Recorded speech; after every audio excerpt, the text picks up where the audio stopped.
Hello and welcome to Breaking the Spell podcast. Welcome, That we welcome. finally found a name. So took a couple little concepts, had to go through it, and it's totally opposite or not opposite, but a lot different from what we started with. So that's what this podcast is about, is breaking those spells, breaking the Right. myths. Yep. Um, that's what it seems to be going toward. This is something I've wanted to do for a long time. I didn't want to do it with my, where I do readings, that channel with the Aaron Fowler Psychic Shaman. I didn't want to do it with I kind of was trying to do it with the Pirate podcast. That's what we were doing, but Right. that one didn't work out, which is fine. Love the guys, love Yep. the work that we've done. Yep. But me and Norma can easily just kind of jump on when we want, Right. and we probably will. So if you're a spontaneous person or if you can handle spontaneity, we'll always give you some content and give you different things to look at. And that's, I don't want to offend anybody. I don't Right. want to, but I know I'm going to. Right. Um, It's a given. people have called me Loki or, the trickster, and I don't mind playing the devil's advocate. I don't mind playing and showing other angles to things. And we would ask is, if you get offended, I'm sorry, Yep. but we're trying to break through a lot of the myths and bring back a lot of the, maybe prove to you that some of those myths are real. Right. And they were told to be myths because some powers that be didn't want us to know about our true history and our true nature. So that's really the aim of this podcast. Y'all are the producers. Y'all are the ones that are producing for us and showing us, the way. That's right. Um, and that's what the value for value system is: time, treasure, and talent.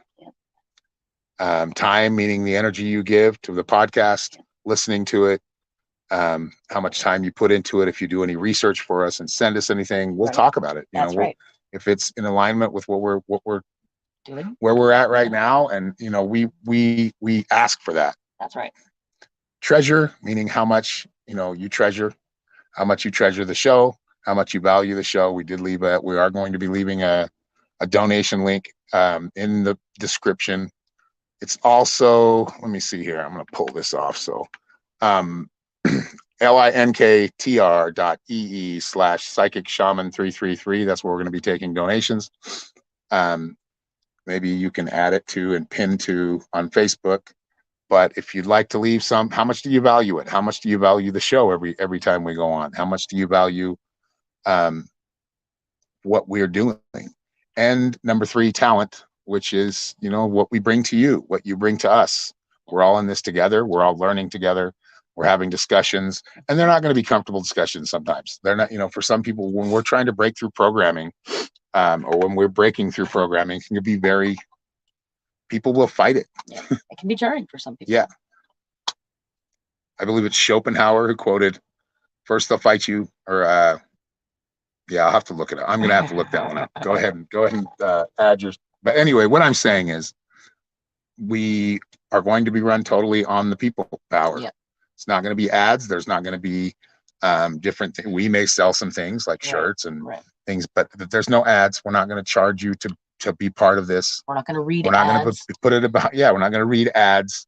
This is going to be from the people that listen to this show and that put value in it. So that being said, tonight we're going to talk about the title, which is Jesus is a Psyop. And I'll let you go ahead. I'm going to find out what that saying or that quote basically is. there's deities have been given power by our beliefs, right? Yep. And the way that life has been presented to us or explained to us, or the way it's been laid out for us, would say that there's only these specific ways that you can really get to where you're going, or this is how it happened. But when you look through this story, you realize the story has been told throughout the ages, right? Maybe with different names, maybe with different different places, but you find that the story is almost identical in every piece of text, right? So is Jesus a psyop? Well, we have to really ask ourselves that, don't we? We have to really go, hang on. If this story is also this story, is this really the true story, right? Being open-minded and open in your heart to be able to accept things and recognize people's ideologies or beliefs without turning yourself into something that maybe, you're not, or believing something simply because someone else does. That's kind of the whole key to personal growth and personal spiritual relationships, right? Yeah. Okay. So I found the quote. So this is what the show's about here. This is what we're dealing in. This is by Arthur Schopenhauer, I believe is a famous philosopher. And his quote rings Good true with me and has evening. rang true with me since I think it was my sister that told me it, showed it to me the first time. All truth passes through three stages. First, it is ridiculed. Second, it is violently opposed. Third, it is accepted as being self-evident. Those words right there are very powerful, Yeah. and they are opposed at first. Mhm. And that's what we were talking about, what I was talking about earlier. Excuse me, is truth when you first know it and discover it is unsettling, and you want to fight it. Right. And then eventually, it's then you eventually get to you get to that point where you're fighting it, like, and then you finally figure out hopefully you figure out, Right. oh shit, that's true. Yeah. So I better accept it.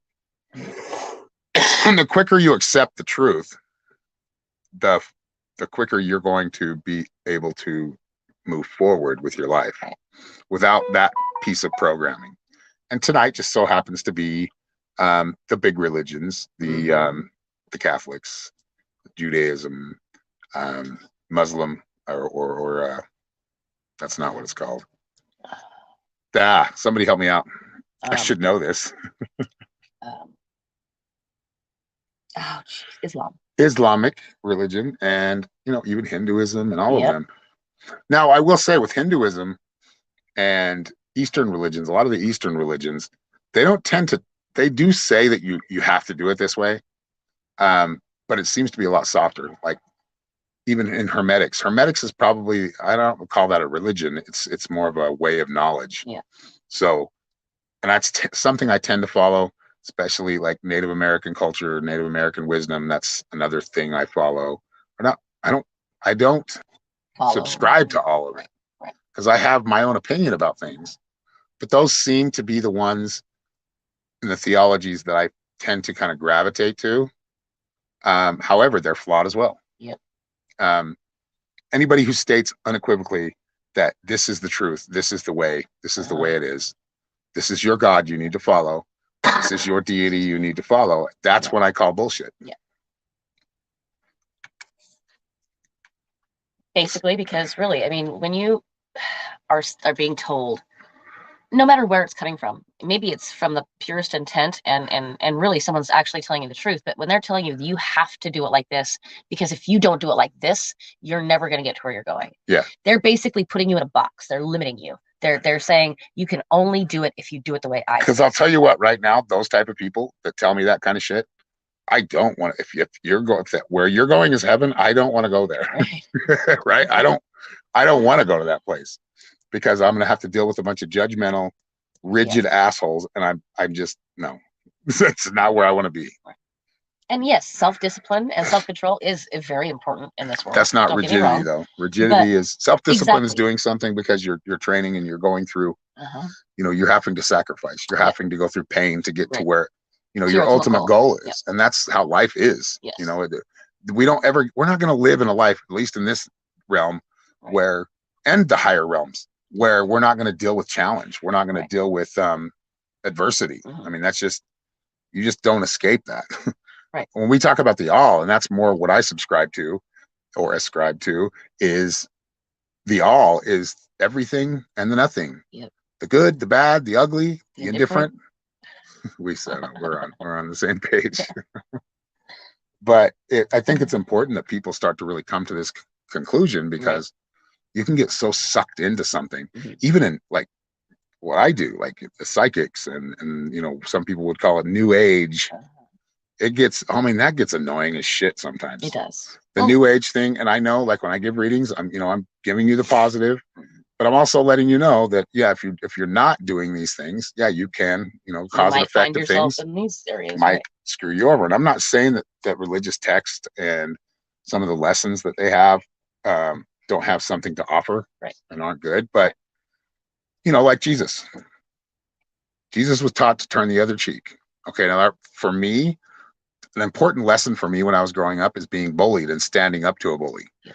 That's the only way you're going to get rid of that bully Really? or close them down. Kind of Call angle them out of yeah. everything. They're not calling their bluff, because Well, in a sense, like, you basically have to stand up yes. to them and take the punches as they come. Yes. And defend yourself. Yep. As you defend yourself, and that bully knows that you are going to actually fight back, right, they usually back off. Right. But now we're taught to turn, and that is something Jesus said, turn the other cheek. Take it. Yep. He died for all of our sins, so now we can just sin. I mean, these things don't make a lot of sense. They don't make sense. Right. I don't put out the I think there are people that are Christ-like that are not turning the other cheek. That's for sure. Right. And those are the people that I see more like, like the Christ consciousness. We can call it just the Christ consciousness. Those willing to put themselves. The Christ consciousness is just the oneness that we all have together. We can all connect to each other. We can telepathically talk to each other and communicate with each other. That is real. Right. We can get information that is necessary for our life or something that we want to add to the world. That is real. That divine spark, that divine intervention is real. Yes. There is divinity. But I feel like that story was told. And if you start to look at it, you can really give yourself a couple of weeks to study it, right? Look into it, and you'll start to realize, wow, this Jesus story is kind of telling us to kind of just be pussies, go back into our house, shut the fuck up, and do what we're told, turn our other cheek, and be peaceful. Well, that sounds like somebody who gets picked on. Right. And in my experience, in my life experience, when I'm getting picked on or anybody else, if they're fighting back or facing that adversity, right, it's going to continue to just pound at them. Yes. It's going to continue to steal your lunch money every day you walk to school. That's right. That's right. Let's see what the live audience is saying here. And I have added us to Spotify as well. So if you guys like the podcast, if you do want to add that value, and maybe you don't have, I know it's Christmas right now, so funds are hard to come by right now. We're going through a lot of bullshit with inflation and shrinkflation and just being fucked with all together. Right. They're messing with us. Yeah. So if you can't add that, I mean, if you do, we appreciate it. It helps the show. I mean, we'll see how far the show can go, because it's gonna, like I said, this is people powered. This is if you want to add the value you believe is or what we value, or what the value we give to you, or what you hold value in this show, you'll donate. Yep. If you can. Whether that's ideas, funds, because you are gonna power this podcast. Right. That's right. We will also, like I said, we'll also take your critiques. We'll take if you have ideas, send us to them. Send it to us, and you can just, for right now, you can just send it to Fowler, or wait, just send it to me, Aaron Fowler, Psychic Shaman, or Norma, Mystic Norms. Yeah. But that is really what's going to keep it going. It's going to help us grow. It's going to help us with production and equipment, and just the ability to pay for the internet, or pay for what brings us to the internet. Anyway, that being said, we're going to stop with the whole self-promotion, but that's really how we're going to work. Yes. This is going to be the value for value system. That's right. So how's everybody doing out there in at the interwebs? Let's see. Carrie Winters said, good evening, Aaron and Norma. Yes, good evening. Familia. Diana chimed in. Thank you. So if people are leaving stars on my Facebook channel, thank you. Thank you, Terry.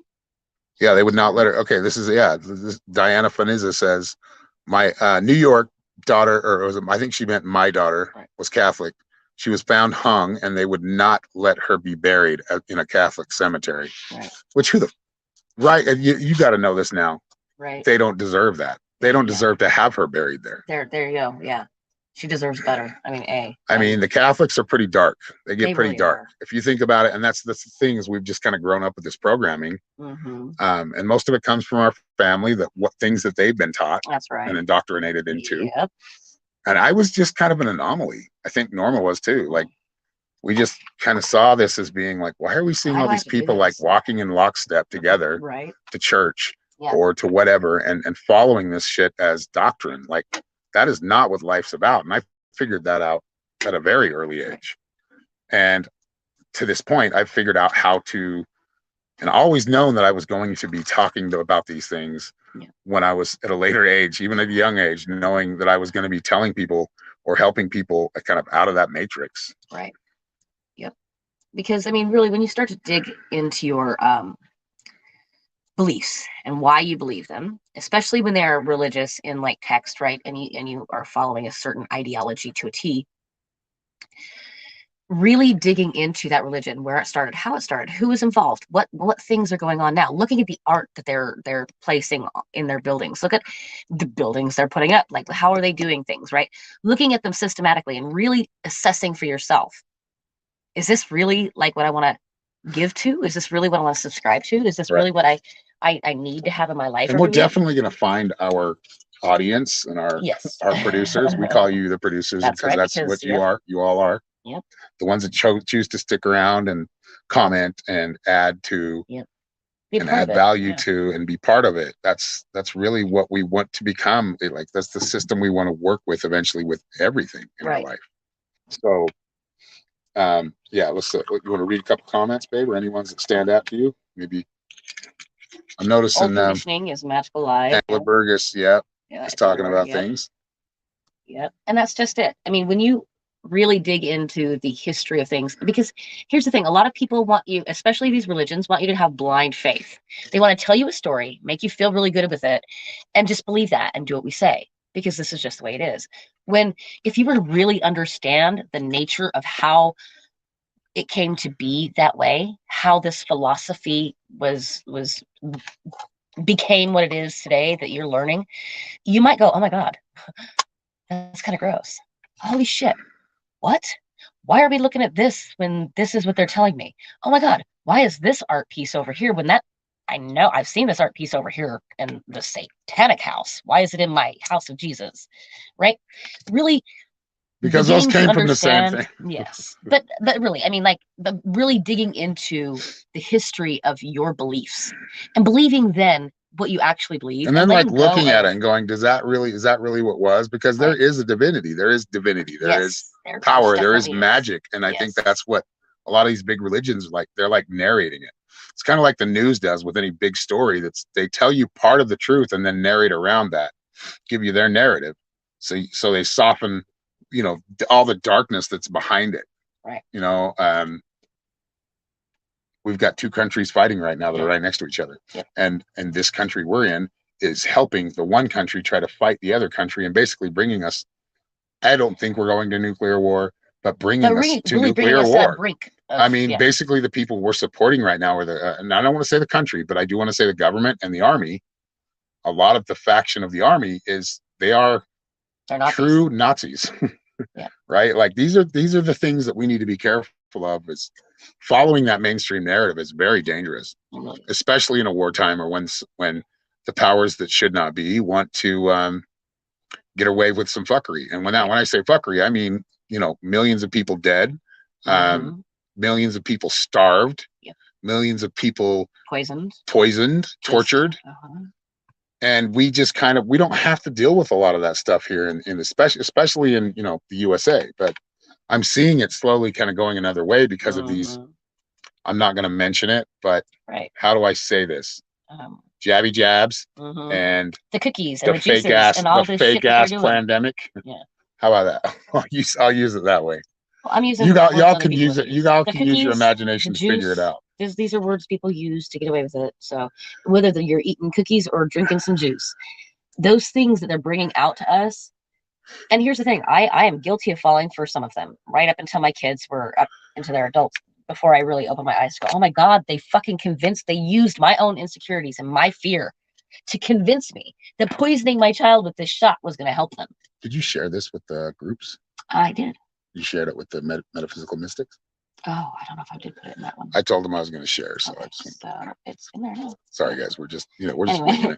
But no, and I'm not even talking about today's recent shit can't talk about. I'm talking about other things that they convinced me to inject into my children. That after, of course, you know. Yeah, this has been going on a lot longer than 3 years. A lot longer. Yes. I mean, I may have destroyed my children's reproductive systems, you know, because I was embarrassed, and I allowed a person who supposedly had authority to convince me the only way to help them to never have that embarrassment was to give them this thing. And I gave them the juice. And now I'm realizing, wow, that was without any research. Right. Yes. And that's where we're at. Like Yeah. we went so long trusting medical professionals and, you know, our family doctors or whatever. And this is not medical misinformation. Everything they say, with a caveat, is all true and real. And, you know, we're going to say that. We're talking about our own opinions. Because we will, if we don't say it, we're going to get kicked off. Yeah.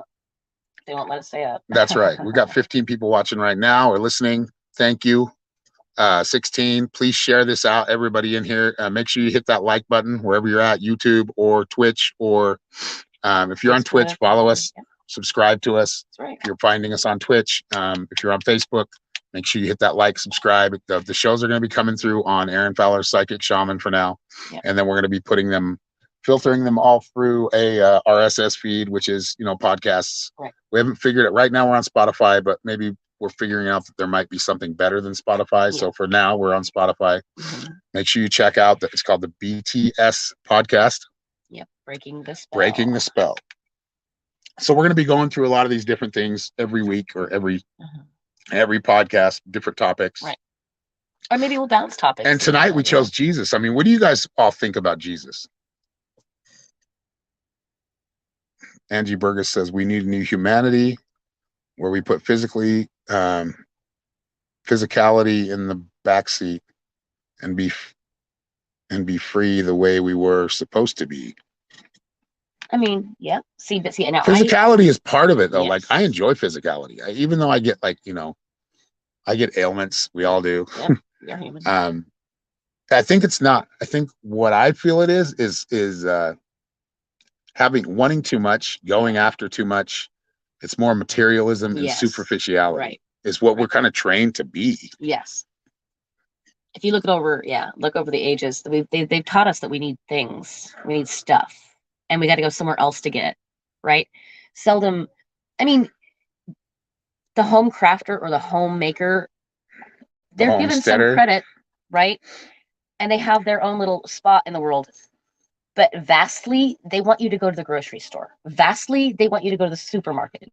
Vastly, they want you to go to the pharmacy. They don't want you to make your own medicine. They don't want you to make your own food. They don't want you to make your own clothes because, heaven freaking forbid, they lost out on that money. And slowly but surely, if you look through the ages, first they used to have home ec. They teach you how to run a household and how to pay your bills. And then all of a sudden they take that out because that's not necessary anymore. Art was a big thing because using your creativity and being self-expressive was crucial to making a whole human. Oh, that's not important. We don't need that anymore. Right? Really looking at how life has taken us in a certain direction, being able to see where we were swayed in certain ways so that we can open up to new ideas, right? And understand that maybe we were manipulated into certain belief systems. That's truly breaking the spell, right? Yeah, breaking the spell is just kind of looking. We've all gone through this where we like, how about this? This is a good example. You grow up and you're a kid. And I still idolize my dad. And I respect my mom. Yeah. I love my mom, love my dad. But you know, when you're little, you think they can do no wrong, right? Or your grandparents can do no wrong. But then you start to realize some of their story and realize, shit, they're just as messed up as the rest of us. Yeah. But they took the time to give us love. Hopefully some of us, or more than not. And sometimes not, unfortunately. Right. But I appreciate my childhood, my upbringing. It was, I totally respect it. I have full gratitude for it. I was lots of traumas, but I'm still very grateful. I'm still, the memories I do have that are strong in my mind, I appreciate. But that's the spell we're trying to break. And it's not with the parents. It's more with, our parents, much more evil forces. Much more people that are doing it on purpose. Like there's so total foundations set up just to train celebrities or groom people into being celebrities, whether they're singers, artists, basically, to train to set out a trend or set a narrative. Yeah. And a lot of people working in that lockstep, like we talked about, like we, with this last 3 years that we've been going through. That is, everybody just kind of jumped in line, and it was scary to watch. It was. But as I look back, that's basically how it's been all my life. Right. I've seen that, and then I speak up about it, and people would be like, "How dare you?" And how dare you? How dare you speak against this narrative, or you speak against what I believe in? Right. Because if that's not true, then holy shit, my life is going nowhere, because I've totally devoted my life, which no, it's going somewhere when you finally get rid of that shit that's holding you back. When you utilize that devotion towards yourself and your own inner growth and your own expansion, hello, Yep. Angie Burgess said we've been bamboozled our whole lives. That's right. That is right. We've grown up in marketing, dude. And we all kind of have to market ourselves, right? Anyone that's got their own business or whatever. Oh, I swear to God, that's one of the biggest evils out there, if you ask me. I mean, it's something that they've. All right, I'm lighting the rest. I'm going to light the rest of this blunt. All right, they've got us all, believing we have to do things a certain way, and so we all think, oh, we have to market ourselves, right? But then, you see what the mass marketing does, right? Even us little guys that can afford to get some marketing out there, it's nothing compared to like the mainstream television. And you watch on mainstream, it's all the same shit over and over and over. I can watch Channel 5 or I can watch Channel 2. I can go from this state and they'll say this thing, and I'll go over here, and oh my God, they just said the same fucking thing. Yep. And that's where it gets. It gets, it gets to a point when it's like having Stockholm syndrome, or if you've ever seen anybody like that comes. Remember when we were kids? I know a lot of you out there. Excuse me.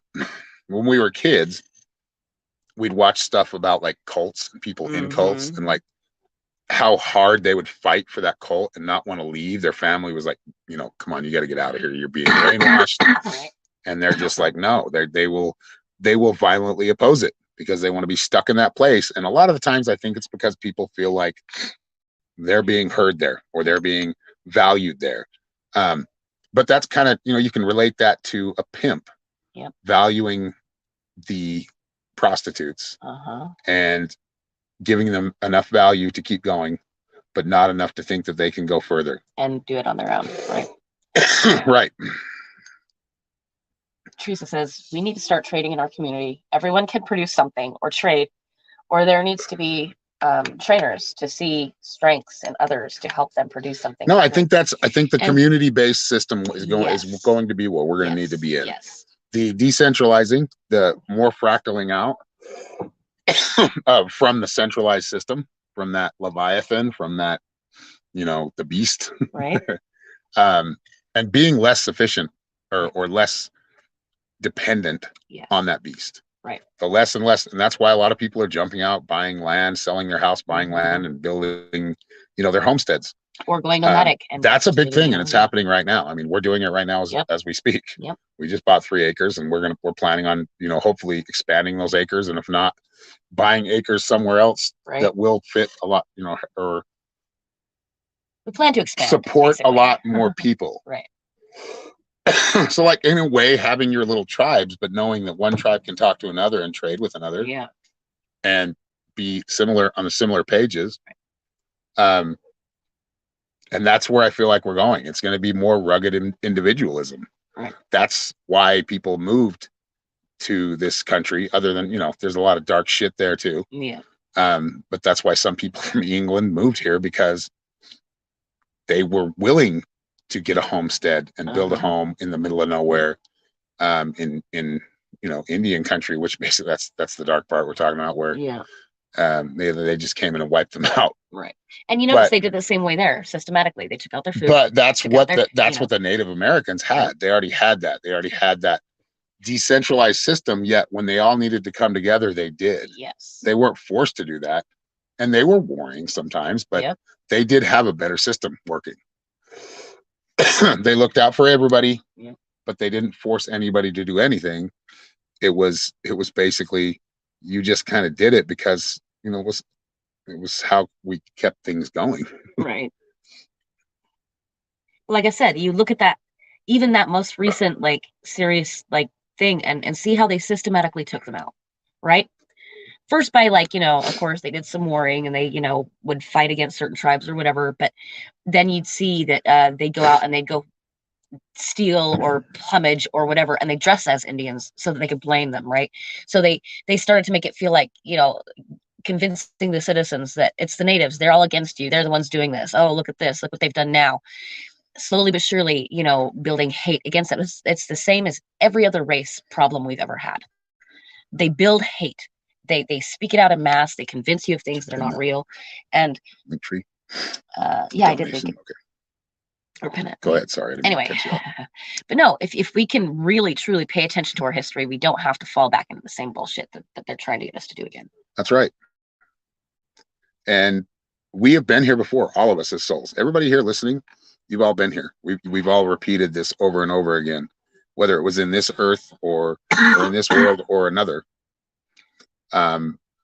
This type of behavior eventually gets to this point, and a certain few want to take over everything and want to be, in control of everything, and then they take advantage of it. Yep. Because absolute power, that's what that central power is. Absolutely. Corrupts absolutely. That's right.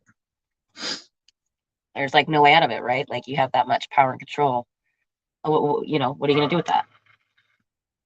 Susan Polly says, and Tina Kavas is listening.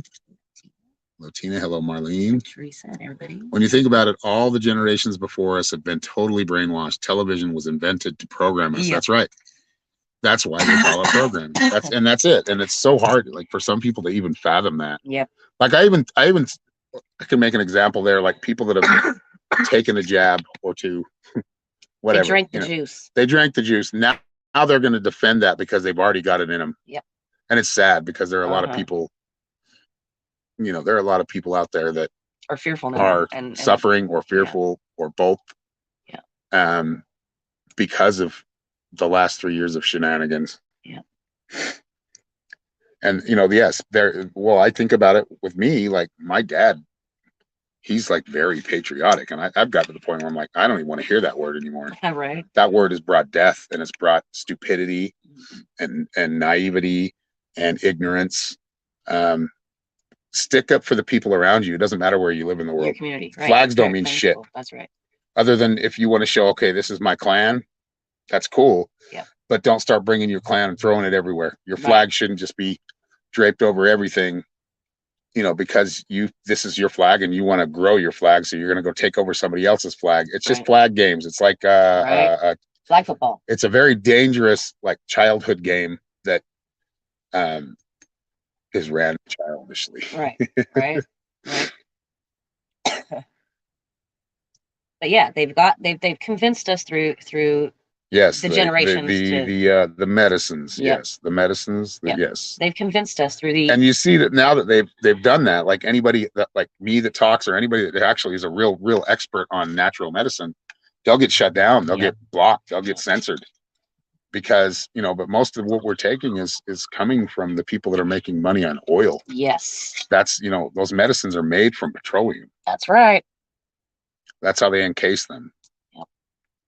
So yeah, it's if you start thinking about things and really deconstructing things, and I know I'm kind of autistic that way, so I'm going to totally go in and look for patterns and analyze, and that's what makes makes me better at my work and the things that I do, because I am able to do logical, deconstruction, and then allow the intuition to kick in, and that helps even more. He's very balanced with his masculine and feminine. It really is crucial to balance those parts of yourselves. But I think the hardest part here is the people that are willing to keep defending it, and I think a lot of it's just fear. Now, for the pastors and for the, the priests and these people that are titled, they don't want to lose that. Right. They don't want to lose that money coming in. Right. And that's just going to eventually happen because they're not using transparency. I'm not saying every priest or pastor or, none. There are some that are very, very awake, very, yes. I mean, they still kind of run with their system, but they're also going against it. They're willing to speak up. Those people are divergent. You people are divergent. That's why you're still watching me and listening to me through the years, through the last 3 years. Or longer for some of you. Yeah. Yep. So we got to stick to well, Well, Jesus is a psyop, or Jesus is a psyop. there you go. Jesus. There's a question mark behind it. That's right. Well, because like any deity, enough people give it enough power and it becomes something, right? However, like I was saying in the beginning, really looking back at all these different texts, all these different places in which this story, with different names, maybe different places on the earth, happened exactly, it's the same exact freaking story, right? Allowing yourself to wonder, wait a second, okay, hang on. What is the reality of things? And does it really matter if I know? Like, because some of us will only get bits and pieces, right? If we can just be okay with we are living an authentic life right now, we're growing, we're expanding ourselves without that where did we come from truth or whatever, right? Being able to transmute that curiosity into just growing and expanding now, you're eventually going to come to your truth. It's going to hit you in the face, like, or it's going to come to you very humbly, like, oh, I always knew this was it, right? Without fighting to figure it all out. Being open to no matter what it is I've decided to believe in today, I could be proven wrong tomorrow. Yes. My grandma told me once, I said, what? I asked her, what do you believe in? Do you believe in like the Christian God or whatever? Because we get into deep conversations. And she was raised LDS. So she's, she was raised LSD. Nice and programmed. Too bad she wasn't raised LSD. Anyway, she told me, no, like there's plenty of times when I was Mormon because her dad was a patriarch. He's like, as far as Mormons and the Mormon or LDS religion goes, those guys, a patriarch is someone who like gives you your blessings. Yes. They give you a patriarchal blessing. And what do they do in that, honey? You were raised Mormon. I wasn't. Well, yes. Well, in a patriarchal blessing, they kind of lay out your life plan, for you, right? They kind of give you that whole what you're strong with. They are psychics. Yes, basically. They're prophets. Yes. So whether they were or not, which I do believe, just decided, hey, everybody is. Everybody can be if they choose that. Right. But what I'm saying is whether they were utilizing it that way or not, or whether they were just putting down magical words because everyone else says it this way. Right. Who knows? But I never got a patriarchal blessing. They kicked me out first. Anyway. You were too cool to be there. That's what happened. Shit, really. Too cool at too young of an age. Thank God. Anyway. No pun intended. Which God? No, but there is a God. There's a one. There's a singularity we all come from. That is right. And that fractals out into many levels before we, like on the tree. Think about it as a pyramid. There's 1, and then there's 3, and then there's 6, and then there's 12, and it goes down. If you think about it, starting from the top, going down to the bottom, it creates a pyramid. So we are probably in the middle of the pyramid. So there are other beings that they've talked about, and I'll mention this many times. This is what I keep getting in my as far as getting any downloads, or I say, it's your higher self basically, bitching you out and showing you something cool. I've yelled at myself a few times. But yeah, there are beings that are bigger than us, and it's a perception thing and it's a dimension thing. Right. It's the space in between the dimensions, or the space that what space represents, or how much it represents. It's a weird thing. I can't explain it to you scientifically. Fields of perception. Just under how I perceive it. Yeah. We have creator gods among us that are basically using us as avatars. They are us. They are us, but they're us in an omnipresent way, which means the person controlling my soul is controlling probably millions of other souls here on this, in just Earth. And without using the word controlling, the person that inhabits his soul. Remote control. I mean, basically. Well, it is kind of controlling, but you're controlling yourself. Yes. That's where that discipline, like you're giving up the controls really. I mean, because what you're doing, like, have you ever just looked at your hand? Like you look at the palm of it, you look at look, what the hell am I in? Like, look at me. I'm in this body. This is really strange. Like, I just appreciate it. I look at it, I'm like, wow, this is really weird. And then you watch it over the years and you watch it grow and you watch it change. Yeah. But it's still the same. It's still like this, wow, I'm still in this like vessel or this automobile or vehicle. I mean, really, if you start looking at it that way, connecting to your higher self and listening to your higher self is really easy, because your higher self is just you. Right. It's just you from a higher dimension, but they fractal in closer. So there's not as many on the higher realms, because those in the higher realms one being in this realm takes on, like I said, millions. Yeah. That's a crazy concept. But Yeah, that's kind of how I see each it. independent, right? Like we're all living our own independent lives, but we are frackled out and just we were experiencing so many different experiences through so many different avatars here in this realm from one higher space. It really you can blow your mind with it, or you can understand. Hey, I can actually connect to maybe some of my lower self to try to figure out where this behavior comes from. Yeah, I need to connect down here. I need to go figure out what my inner child was saying. I need to, and if you want to believe in Yeshua, Jesus, I believe if there was a real Jesus, he was a warrior. Yeah. He was strong. He wasn't a skinny little nitwit. He was a yogi, though. He was a yogi, but and yogis do get really contorted and shit. Limber. But I believe he was in good shape. Yes. I believe he might not even have been perfectly cut with like abs or anything. I mean, he was a carpenter. I've met a lot of carpenters. They're strong. Yep. They're at least in the story. You're right. I do believe there are people like that are here right now. Even still, that kind of element or essence, it lives on. It doesn't. And that's part of our human experience or our soul's experience. Right. But I believe that the story of the Bible, if you've ever seen how people get about that Bible, how crazy people get over it, defending it and really reading it and having faith in it because they're told to, that is not a good space to be in. Right. That's like a very naive space. I mean, being able to believe something or read something and feel better because, this passage said that or whatever, like no matter what book it is, maybe I find a little passage in Harry Potter that helps me get through my whole rest of my life, right? As long as I can turn back to that through hard times, it gets me through. So it really doesn't matter what book or what text or what faith. It does kind of matter because if you read other texts that aren't promoted and aren't popular, right? Like there are some that are getting popular now, and these are ancient texts before Christ, way Bible, before Jesus, right, yep. Way before Yeshua, I should say. Yeah. Because Jesus Christ just means the anointed one. Right. That's what that name relates to when you go to the etymology of it, when you go to the source of it, and you should always go to the source. Whatever news you're hearing, whatever you're hearing, right. Go to the source of it. Whatever kind of healing you're doing, go to the source of it. This applies in all aspects of our life. That's right. Always go to the source. Yes. Merry Christmas, Kathy. Yes, Merry Christmas. It looks like she just got home, huh? Yeah. Girls put themselves to bed tonight, so. Yeah, no eggs. No eggs tonight. No. I think you're the egg bringer. Yeah. Kathy. You got to go out there and tell them to lay some eggs and just talk to them. I know you already do that, but that's who's bringing that magic. Right. You're teaching them how to lay eggs, and then they're going to teach each other.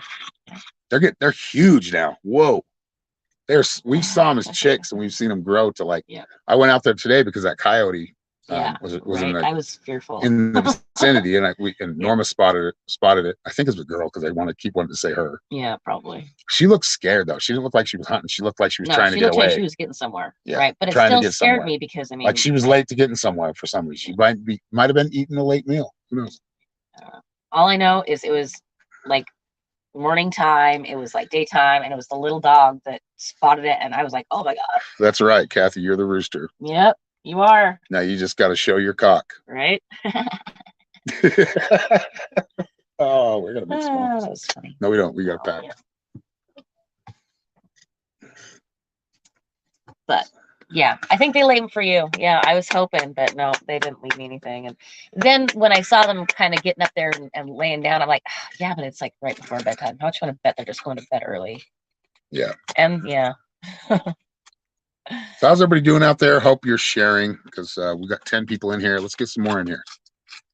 Make sure you hit that like button, subscribe if you're on YouTube, follow all posts, and follow my page if you're on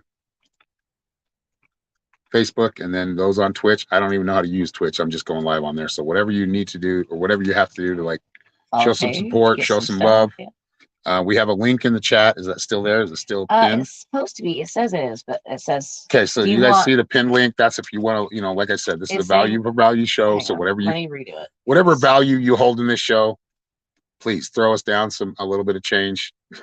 We appreciate it. I don't like to ask for it, but if I don't ask for it, usually people aren't going to Right. contribute. So I'm willing to do that. But like I said, it's value for value. I mean, like, Yes, whatever value you hold in it. Maybe you right. hold no value in it. Yeah. Maybe you hold a lot of value in it. Yep. But whatever it is, and whatever energy, and maybe all you can time, contribute right now is and ideas monetary or, contributions, that it just makes you a bigger producer of the show. That's right. Now, that's not saying that I'm not. If I don't agree with it, I'm not going to do it. Right. Right. Like if it's something that's going to, like, lead me away from my integrity and what my what I see. Right. It doesn't matter. That doesn't mean I'm not open-minded. Like there might be a new angle I'm not seeing. Right. But if it's going along with the bullshit mainstream narrative, I'm not going to do that. Right. But I know there's a lot of people out there that have a lot of money that don't agree with that either. They agree with what we're doing. Right. So if you are out there and you can spare something, please do. The pin comment, check the link tree. You can leave PayPal, Venmo, Cash App. We've got a donation. We got a $20 contribution from Teresa Dalton. Yes, so thank you, Teresa. Yeah. Every little bit counts. We're building ourselves a homestead. And it's going to take a lot. It's going to take a lot, but it's not. Like we're also bringing this is going to grow very, very big, very, very soon. Yeah. And because of all of you.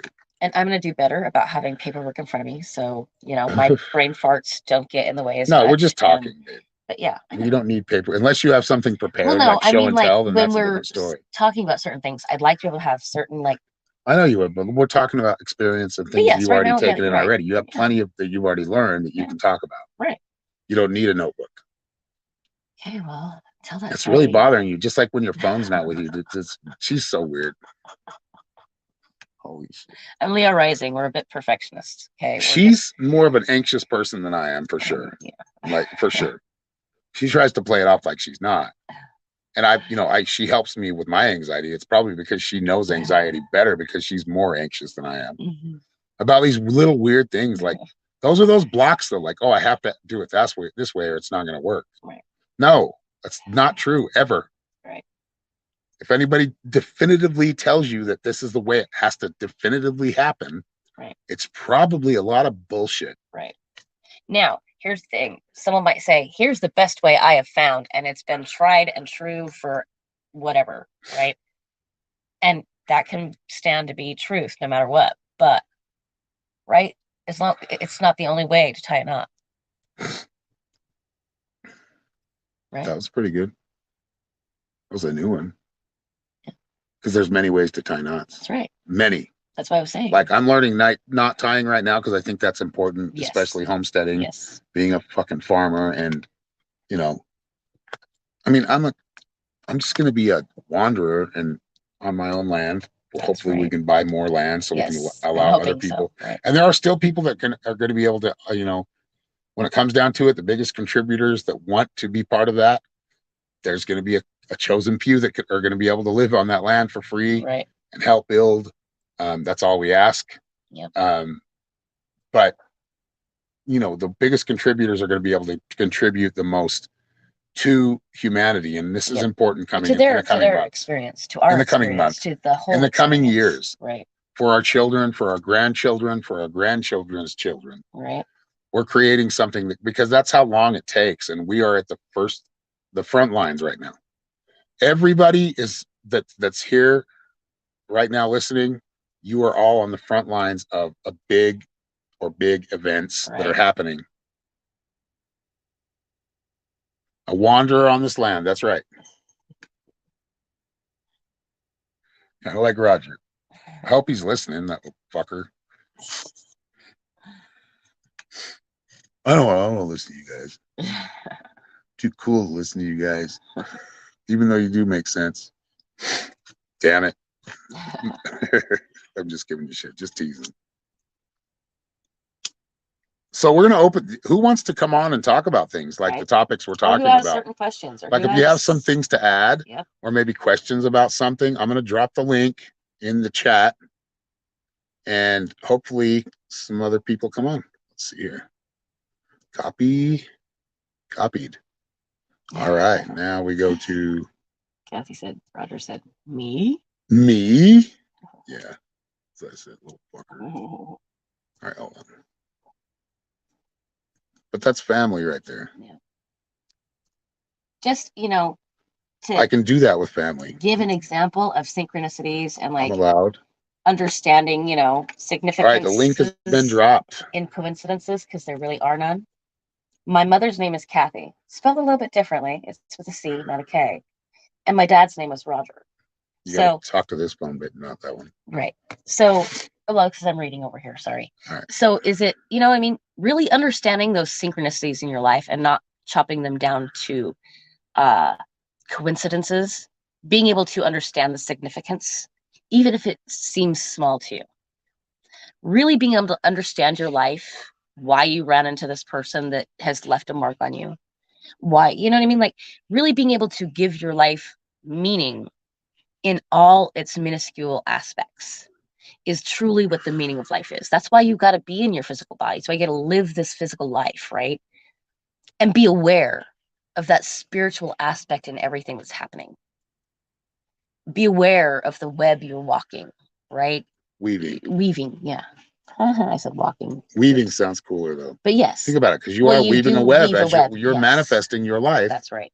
And remember that the unintended consequences or the intended consequences are still going to happen. That's right. And we can, especially really good people or people that really want to be good, they strive to be good. Mm-hmm. They can be sucked into things to doing actual bad. And you can see that. There's a lot of people that really strive to being better people. That's right. That's the ones that are most susceptible right now. Yeah. Me, on the other hand, I'm just like, let's fuck shit up. Let's throw some shit in the air and let's have some fun. And yes, I do want to show you how to live a better life, how to actually experience life on a higher level that we all have. It's right there. And there's keys to get there. There's plenty of keys to get there. And they're not all chemically. You don't need to chemically do it. It can just be of the mind if you're strong enough, if you know how to do it. Take time and not afraid of yourself. You trust yourself.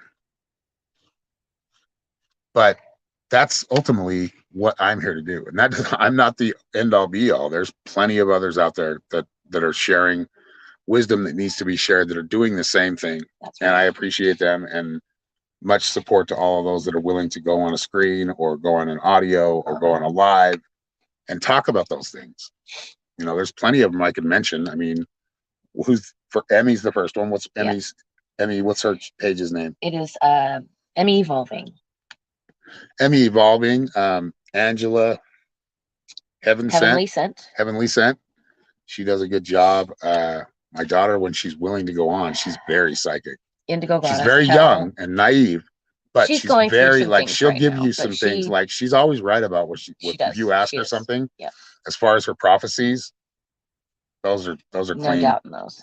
Yeah. And they may sound crazy to some of you, but that's what they are. She's pretty good at that. She's going through some things, and so she's sporadic right now. She's not being too consistent, but she's a 25-year-old. That's it. She's working through it. That's right. She's a 25-year-old. That's right.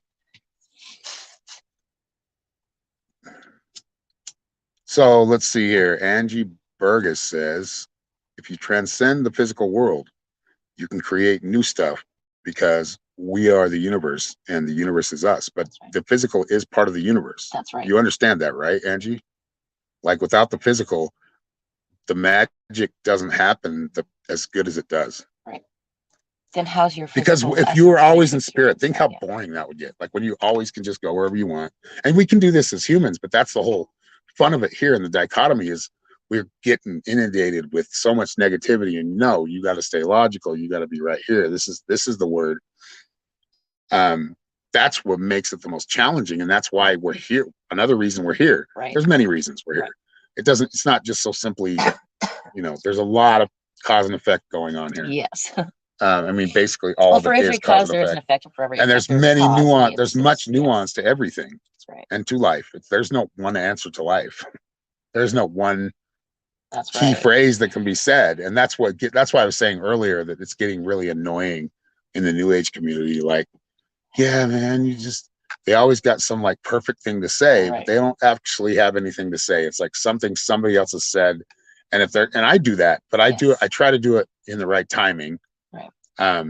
But everybody's got like the answer all the time, and that's not the way the world works. Right. We're not always supposed to have the answer. That's right. We can get clues if we pay attention. um, We can guide we ourselves can through it guide the easiest ourselves, we way can follow our possible. We intuition. can, That's the best way to but do it. like, And then, in a logical way, because the logical is just as important, or the intuitive or the yep, physical. Well, the logical, the physical, right? yep, And the intuitive being the spiritual. yep, If those aren't working together, and that's in all realms, at least that I can see. And I think to get to those higher realms and higher dimensions, you have to be able to put yourself in that place, and right. then some. Yep. To truly walk in the balance in this physical world is it's something that it's a work, it's a job in itself, right? To keep yourself in balance, to really know and understand what parts of yourself you're seeking today. Understanding that this physical life that you are living right now, no matter how many lifetimes are you incorporate, and it doesn't matter how many times you jump, it doesn't matter how many times you are bringing lifetimes together, you are still living in a lifetime, really and truly, the you're living. Even if, say, oh, I feel like I jumped and now I'm attached to 6 other lifetimes before this. Well, now there's 6 other lifetimes, right? That feel like they jumped this way. So understanding that no matter how much you integrate into yourself, everything is still playing out at all times. Okay. And the more you do integrate the higher and the lower selves, still understanding this lifetime you are living right now is the important lifetime to walk in that balance, to know when to utilize every part of yourself, to be the absolute best person, human being, physical presence that you be. Yes. Pretty good. Teresa says, even though my childhood really sucked, my mom did her best. So I love and support her financially and in any way I can. Please, our elders need help and care. That's That's true. true. And there's been everybody that I've met, especially online. Yeah. They all take care of their moms and dads, Yeah. or whoever it is. We've done it too. Yeah. It's something that kind of comes naturally. If you're not doing that and you're just sending them away, which there's plenty of them that are being sent away, which I understand some of them, if there's a really good home for them, a care home, that's good. Like if I absolutely but a lot of those care done. homes, it's probably like, like everything else, probably like 20% of them are good and the rest of them suck. Right. The rest are science projects. Or even less than 20%. But, and I think Teresa was trying to say, no matter what happened to my childhood, I still love my mom, and she got me here to this point. That's right. And I'm you know still what? alive because of the things I learned. My mom, my childhood was, I got sent away. I dealt with a lot of feelings growing up. Okay. A lot of resentments, a lot of anger. But I still love my mom. I still respect that she really just did not know how the fuck to handle me, right? She did not know what the fuck she was doing. And you know what? I had to get to that point where I was okay with that. A lot of times, even growing up in my teenage years, I felt like I was raising my mom. And then I had my oldest daughter, and I'm like, oh my God, I really am raising my mom. And yeah, there's like, her her mom and her daughter are like total twins. And so, but no, I've always had that love and respect, because here's the thing. Yes, you wouldn't be here if it weren't for that person. Now, sometimes that relationship is just far too toxic. And there are those times where you just have to just, but in their later years, when they're getting ready to leave this life, they're coming to new awakenings and new things. Their karma hits them. And being there for them and showing them that unconditional love truly does exist here, and that you're there for them, that it is an important part to that growth, especially when they don't know, right? Yeah, that's true. So I just dropped the link again. If anybody wants to join the podcast and talk, anybody live that wants to leave it in infant or eternal infamy, it will be out there as long as digital copies of things and RSS feeds are going. Isn't that cool? Like we could all be part of that. Like you can just go on here if your great grandkid wants to listen to it. They can. They can hear their great great great grandfather or great great great great grandmother. Right. That's what I think is one of the other cool things or aspects of what we're doing Yeah. right now in the life we're in. Yes, Teresa, you're right. Society does, because here's the thing, and the eugenicists of the world have been attacking us for eons, right? What is a eugenicist? A A eugenicist, Malthusian eugenicist. What does that mean? that means they believe there should only be a certain number of people in this Population world. control. Been going on for Yes. since humanity. And Yep. here's the scary thing: is the pharmaceutical industry, in which we've all grown very dependent Don't upon. say certain words. Pharmaceutical, I think, is all right. I hope so. Anyway, the industries we've grown so accustomed to trust and to depend on, and have been brought to us by said eugenicists. And when you look at the history of the way these systems have been working for us, they're more like a broken system than a fix-it system. Yeah. Break you system so we can fix you Yeah. over and over again. Yes. Yeah. Because I can tell you right now, I rarely go to the doctor. At probably in my life, when I was a kid, I was in the hospital for like, I don't know, like 3 days, 4 days for dehydration. Because I got really, really dehydrated. I mean, I don't know. I had no control of my life. That was my parents at that point. And then I got my tonsils out, and I don't think I spent any time, maybe a day in the hospital. But other than that, and then my kids, when they were born, I spent a few days with them, but they were, that was actually the baby Them in the hospital. and their mom. Right. But I really haven't gone to the hospital. I've gone to the doctor a couple of times for like an infection or something, but I really haven't gone to the doctor very much. And I've managed to maintain my life. And I've seen so many people that I've actually had so many surgeries because they go to the doctor so much. See, I convinced myself that it's just, I mean, they're kind of a shell as far as their body. Their soul's still there for sure, but their body is hammered. It's cut open. It's cut through. It's butchered. Yep. And sometimes, and that's my opinion. That's just my opinion. Sometimes we need that. I do believe that as far as doctors go, surgeons, and there are certain skills that are most definitely, let's lay this in the hands of an expert. But for overall health, really listening to our body and understanding what's in our foods, what's in our waters, what are we consuming? Like how much we are like consuming poison, like in every, and it's because it's systematically got just put there. Like you actually if you really want to eat healthy, you have to go to the right stores, pay more money, because those stores, they're not big chain stores. They're not established yet. They're just coming out, and these are good people that are running these stores, but they do have to charge a little more because they wouldn't survive without it. Right. That's the way the system's set up. Yes. And that's why the decentralization and like exiting and building. Yes. Or if you, wherever you're at, gaining and fortifying wherever you're at. If you own a home now, you should be fortifying it. That doesn't mean put up, 10-foot fences with barbed wire and shit. Right. It just means sometimes maybe an electric fence, something to keep off your property, the hoodlums or property. And I hate to say that, but really like to defend yourself from the system that's going to be coming after you. Growing as much of your own food as you can. And I'm not trying to be paranoid or understanding and knowing those local farms and local growers that are near you, right? So whatever it is you're growing, you can trade maybe with the person down the street that's growing these things. And this person over here, they got getting to know your neighbors. Like we all ignore our neighbors anymore. Yes. We don't sit down to dinner together as a family or a community. Right. And then we lose that like real like power. Yes. That's a power. Yes.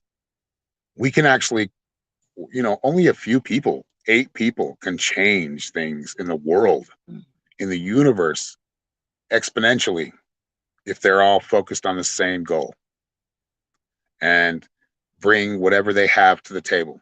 Right. Whatever they have, whatever strength they have to the table, including their weaknesses, because we all have them. Yep. Weaknesses can be transmuted into strengths.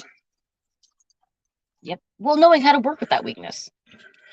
Like I'm learning. I unfortunately grew up in this whole systematic, like, mental health doctor shit, right? Like, I grew up in it. And I fought against it for a while. I had a good few independent years where I just kind of did my own thing. I'm like, fuck this shit, whatever. And then I married someone that was very much in that system too. So I found myself falling back into it. And I was in it for a long time. I convinced myself to do a non-necessary surgery on my feet to prevent problems at a later age that are now causing me problems because they're going back to the way they were. And now I have this screw trying to hold it another way. Point is, you can survive and actually thrive yes, and be healthy without a lot of the doctor. Like, we need doctors. yes, That's for sure. We need yes, doctors for emergencies. We need doctors for surgery. yep. But a lot of the doctors, in my opinion, Yeah. allegedly, Allegedly, are just Salesman. wanting to make money. They're in it for money. They Yeah. don't really care about anything else. Yeah. And as they get more established, they get more used to that money. And I know doctors have to pay a lot to their student loans. So they're, right. That, like, years before they get that paid off, they finally get to a place. They have to play the game. They have to Yep. play the protocol. They have to Yep. play with whatever that centralized power is telling them. And that's how it's working. So, let's bring back house calls. Let's bring back doctors for house calls when there's something serious going on. And then they can refer them to whatever. Right. How about, dare I say, home births? Yep. With doulas, with I actually wanted to do that midwives. for my last child. I didn't. We do. I think we have to take a couple steps back to actually find out what forward really is. Right. So going more, as we say, primitive is actually not very primitive, because there's a lot of primitive medicine before, 1900, early 1900s, when it turned into some bullshit like, let's make you sick so we can have you come in and treat you. Well, see, there's medicine that's ancient medicines and ancient applications that still work. Hundreds of years old, sometimes thousands. As far as homesteading and understanding your flock and how to do certain things. Okay. The new way to neuter a pet, the way that's supposed to be more humane, is actually more painful and more damaging to that poor animal than it is to do it the old way. You take it, you rip it out, you sew it up, they go play. Right? It hurts for a minute, it's done. Today's way, humanely, is we rubber band it and we let it just slowly cut off its circulation painfully. And somehow that's over how many days? It's like takes like a month, like a week, a month. It depends on the animal or the whatever. And make a simple incision. Yep. Get them done, and then sew them up. Boom. They're good. Yeah. But we figured and this is coming from the humane societies. Like, this is from people. This is why understanding where things they have turned it, because we went so far on the, goddamn it, what is the word now? There was a word that I heard today instead of spectrum. Because we went so far on one spectrum in activism, it's turned into something brutal. It's turned into butchery, just because of naivety, and ignorance, and not thinking through all the steps. Cutting them open's gonna hurt. Holy cow! It'd be way better to strangle them, wouldn't it? I mean, like, if we really it's really crazy. It's really crazy how things work right now. It is. And if you think about it, and a lot of people just ignore it. Like, those are the zombies of the world. You watch all these zombie movies because, they're making a lot of them. They've made a lot of them in the last 15 years. Right. For a reason. And more for a reason, to kind of get us used to, fighting zombies. Right. And some of that programming was good. You can take and find the silver lining in the programming. Yeah. But a lot of it is meant to control, to put their boot on your neck. And so you don't go any further, and to keep you in a la. It's like the little Nemo. It's like the little Nemo story. Little Nemo, don't go past the reef. Don't go to the drop off. Right? He finally went to the drop off, and he experienced a lot more. There was a lot more to see. And his dad got to experience a lot more on his search for him. And though it was kind of a traumatic story, in a sense, they left that box they were living in. That's right. The little one learned that, oh shit, I could actually be put in a box. And the big one went, holy fuck, I was keeping him in a box. Right? it's being able to see the bigger picture. And a lot of life is not being able to see the bigger picture, right? A lot of life is happening as it happens. But being able to take the time within ourselves to understand that, to where maybe we're making a bigger picture move more often than a in the moment move, that's the key, right? Never beating yourself up for how you reacted in a moment. Only understanding that, okay, I could have done that better. I will do it better. And watching your patterns, watching the patterns, understanding what's going on in your life and in life in general, right? Because as within, so without, as without, so within, as above, so below, etc., etc. Understanding your surroundings and what is happening in the world around you helps you better to understand what it is you need to do within your own world, your piece of paradise, your piece of this life.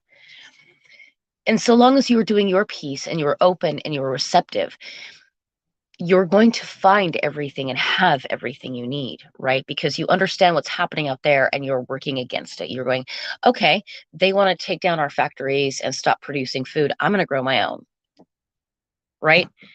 Truly understanding your world so that you can actually have your life truly be what you want it to be without being dependent on or suffering because of anything or anyone else.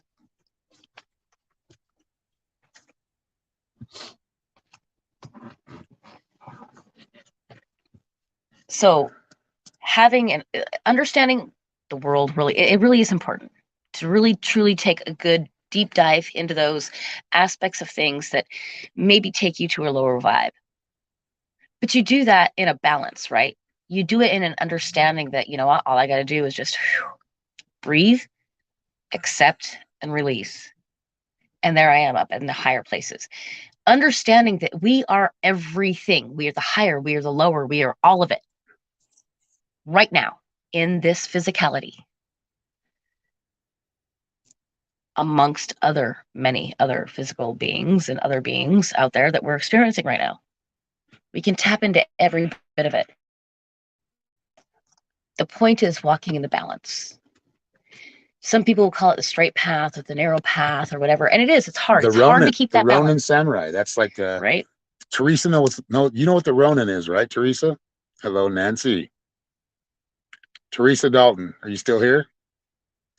The Ronin samurai is the one that like goes off on his own journey.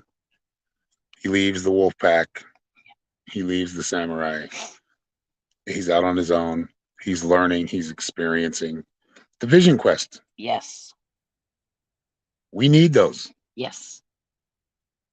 They help in our lives. That's for sure. They help us reflect on our own shit. Yep. And be accountable. Like that vision quest was pretty harsh. You had to go out into the wilderness by yourself. Yep.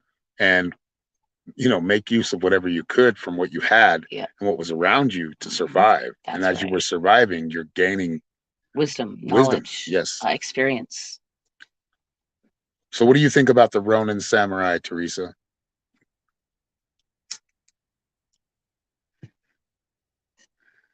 That's really what I feel like a lot of people, we need to get our energy there. And that doesn't mean you're going to be happy all the time. No. Matter of fact, you're going to find moments of happiness, and you're willing to go through the darkness. Yes. Or the unknown and deal with the bullshit that comes. Yep. To learn from it. That's right.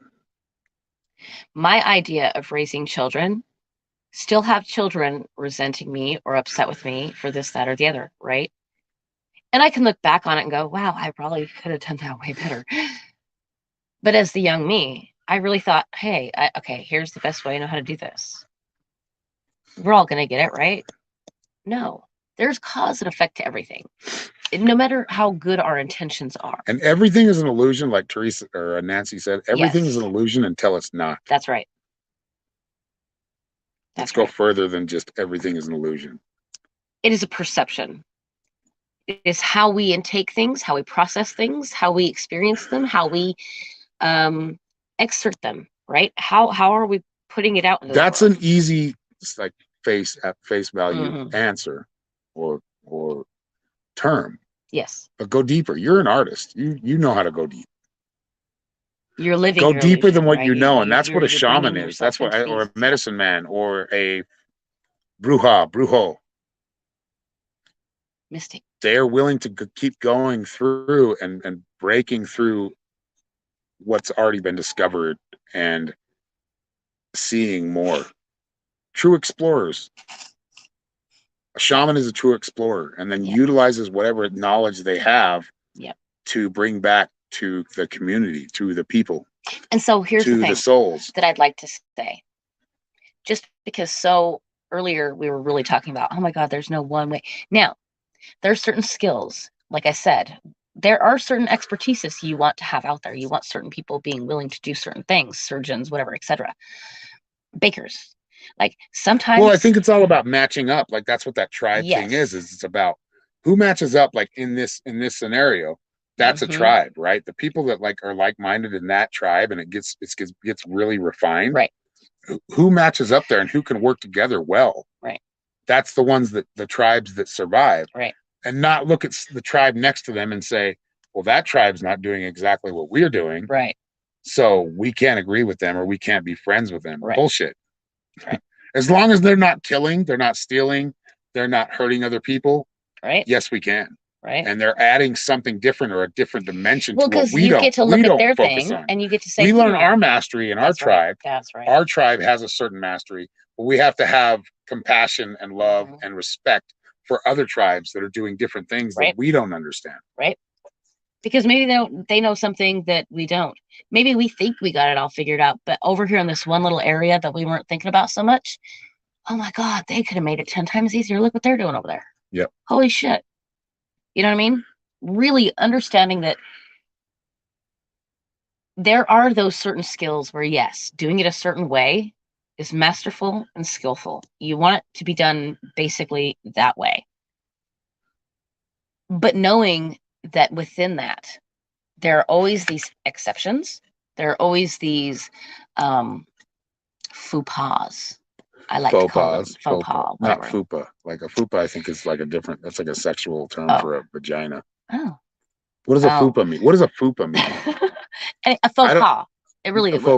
I meant a faux pas.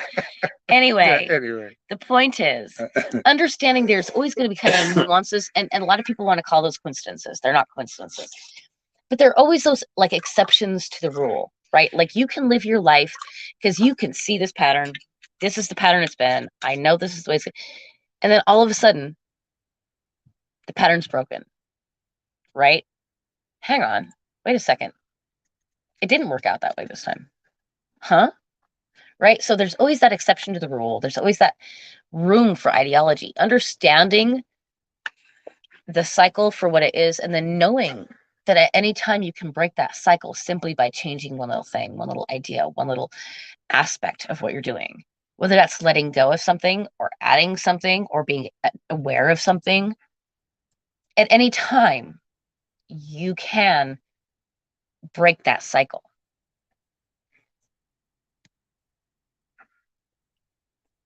What cycle? Any cycle. That's true. If you get too dependent, here's the pattern. Nope, I know the pattern. No, I have to do it this way. Here's what's happening because this is the pattern. And then that's not working. That means you need to adapt. That's that shape-shifting ability. Being able to shape-shift. When you get to a certain point of a level of people that or level that you're in your life, you have to do different things and maybe things that you don't know yet to get to that next level. And it's going to be scary. It's going to be like, holy shit, this is what you have to do? Yeah. And now you got to spend a lot more time mastering that level. Thank you, Kathy. I think I have one of those these days. I'm gaining some weight. A fupa is what?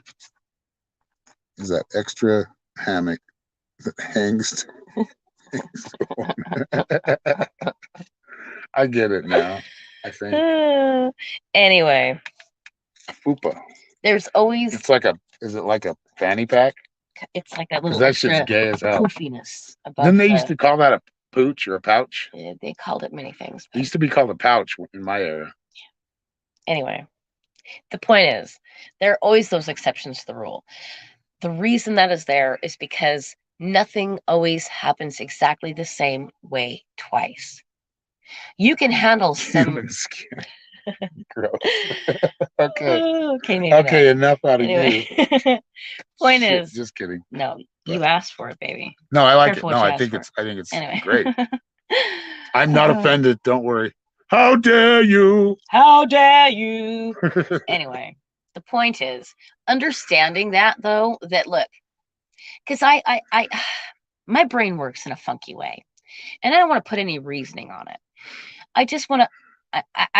I've been taking a long time to understand how I work, right? Because a lot of times when I don't want to jump into panic, there I am. I'm panicked. When I want to present myself a certain way, I feel myself shaking in my boots trying to present it, right?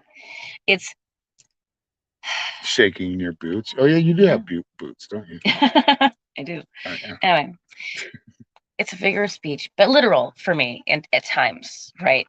Um, I know and I believe in what I'm doing when I'm doing things. When I am putting When you're on doing it. yes, when I am I know I'm like the Nazi right here, like doing correcting things, you, and I don't mean to be, but I I'm feel like my I'm whole helping. thing is in it. And here's the thing, I do understand that I still have an imbalance. Why? Because I will shake in my boots. I will be so afraid. That inner person that's so worried about what other people think is right there watching over me, right? Understanding that is simply your perception and it is truly something that you and only you can heal from. That is your key. Don't put it on anything else. Don't put it on anyone else. Don't, oh, it's the fucking aliens. Every time I try to go stand up to myself, this fucking motherfucker comes and points his little. Understanding who you are as a human in your physical being in touch you with. have more power than that. Yes. Like nobody can control you unless you let them. Understanding your physical body and being able to commune with your upper spiritual self, that is the key, right? And when your physical body isn't in alignment with that, which That's right. is the divine, Uh-huh. you have a lot of off moments. I'll just tell you that. But The that's physical does understanding that, matter. though. And I Yes. know it's Yeah. real easy to say everything's an illusion. Right. And I'm not picking on anybody, including you, Nancy. I'm just giving you my opinion. I have much Because love to a for you. degree, it is perception But and the illusion. physical matters. It does Mhm. matter. It gives us a sense of gravity to Yes. to the things we're going through. That's right. We That's feel right. it completely. That's right. Like physically that's part of like the gift, right? Is feeling it physically. And that's the whole thing. Many of us do try to run away from that physical self. We want to just be up in our upper realms, thinking that, we're just, I don't know. Christy. Here, down here. Christy, you want to jump on, dude, and but... just talk? I'm going to leave the link again. Yeah. Anybody that wants to jump on, I'm asking Christmas, everybody, Christy. but everybody's shy right now. But anyway. Because they're like, I don't want to talk about all this reverent shit. But no, I do. I love it. But understanding, though, that your physical body, I mean, when you are in touch, when you are, and look, I have what I like to give myself diagnosis separation, right? So like when I'm not connected to myself, I like to blame my scoliosis. I like to blame the IBS. But here's the whole thing. Really and ultimately, when I'm walking in my balance, those things don't affect me the way they do when I'm allowing myself to fall off key, right? Fall out of harmony. Yes. When I'm getting lazy, when I'm getting whatever it is for whatever, however, you know what I mean? When I'm falling out of alignment with myself, that's when those problems really become a problem for me. It's nice to have a diagnosis, to understand what's going on with yourself sometimes, but understanding that's just something that you got to work within, right? Okay, so obviously I'm not the only person that's ever dealt with this, okay? There's other people that think like me or feel like me or look like me or whatever it is. But too many of us use those diagnoses, those titles, those things as a crutch. And we allow ourselves to, oh, but it's this. So I just can't ever it's just not going to happen for me because Yeah. of this. Right. It's just, and that's just And sometimes it won't. Like sometimes it will eventually, but it Right. might take a couple lifetimes to Right. get there. right. And sometimes you can just do it. Like the things that I'm good at, I've always known I was good at. Like before I even knew how to ski, I knew how to ski. And when I learned how to ski, I still needed to learn the basics and the fundamentals. But once I learned that, it came pretty easy. Right. Golf is a different story. It's more like I make it so hard on myself, and the more hard I make it on myself, and I'm very bad at that. I'm not good at like focusing my energy consistently with golf. Right. So I'm not that good of a player, right? We have a guest. Oh, we have a guest. Hopefully it's Christy and Firefly. Nice. There we go. Hello, We got Christy, hello Christy and hello, hello Teresa. Hello. Welcome, ladies. How's it Hey, going? Christy. It's nice to Hi. have you. Nice to hear you. Yes. I know. How are you guys? We're doing Good. good. You're doing good. Yeah. We're just having fun. Yeah. Talking about some things, breaking the myths and Yeah. reinstalling. The Yep. spells. That's right. Breaking those spells. That was last night. Kind of the same thing, though. Yes. Last night was very good, and it was was. hard for a lot of people. I know. And you know what? Christmas, guess what? A lot of people that give a shit, the people I know give a shit, sent me a Merry Christmas. So that was a silver lining. I don't believe in Christmas. I think it's a bunch of bullshit. But that was spirit of Christmas. Yes. Yes. The love Israel.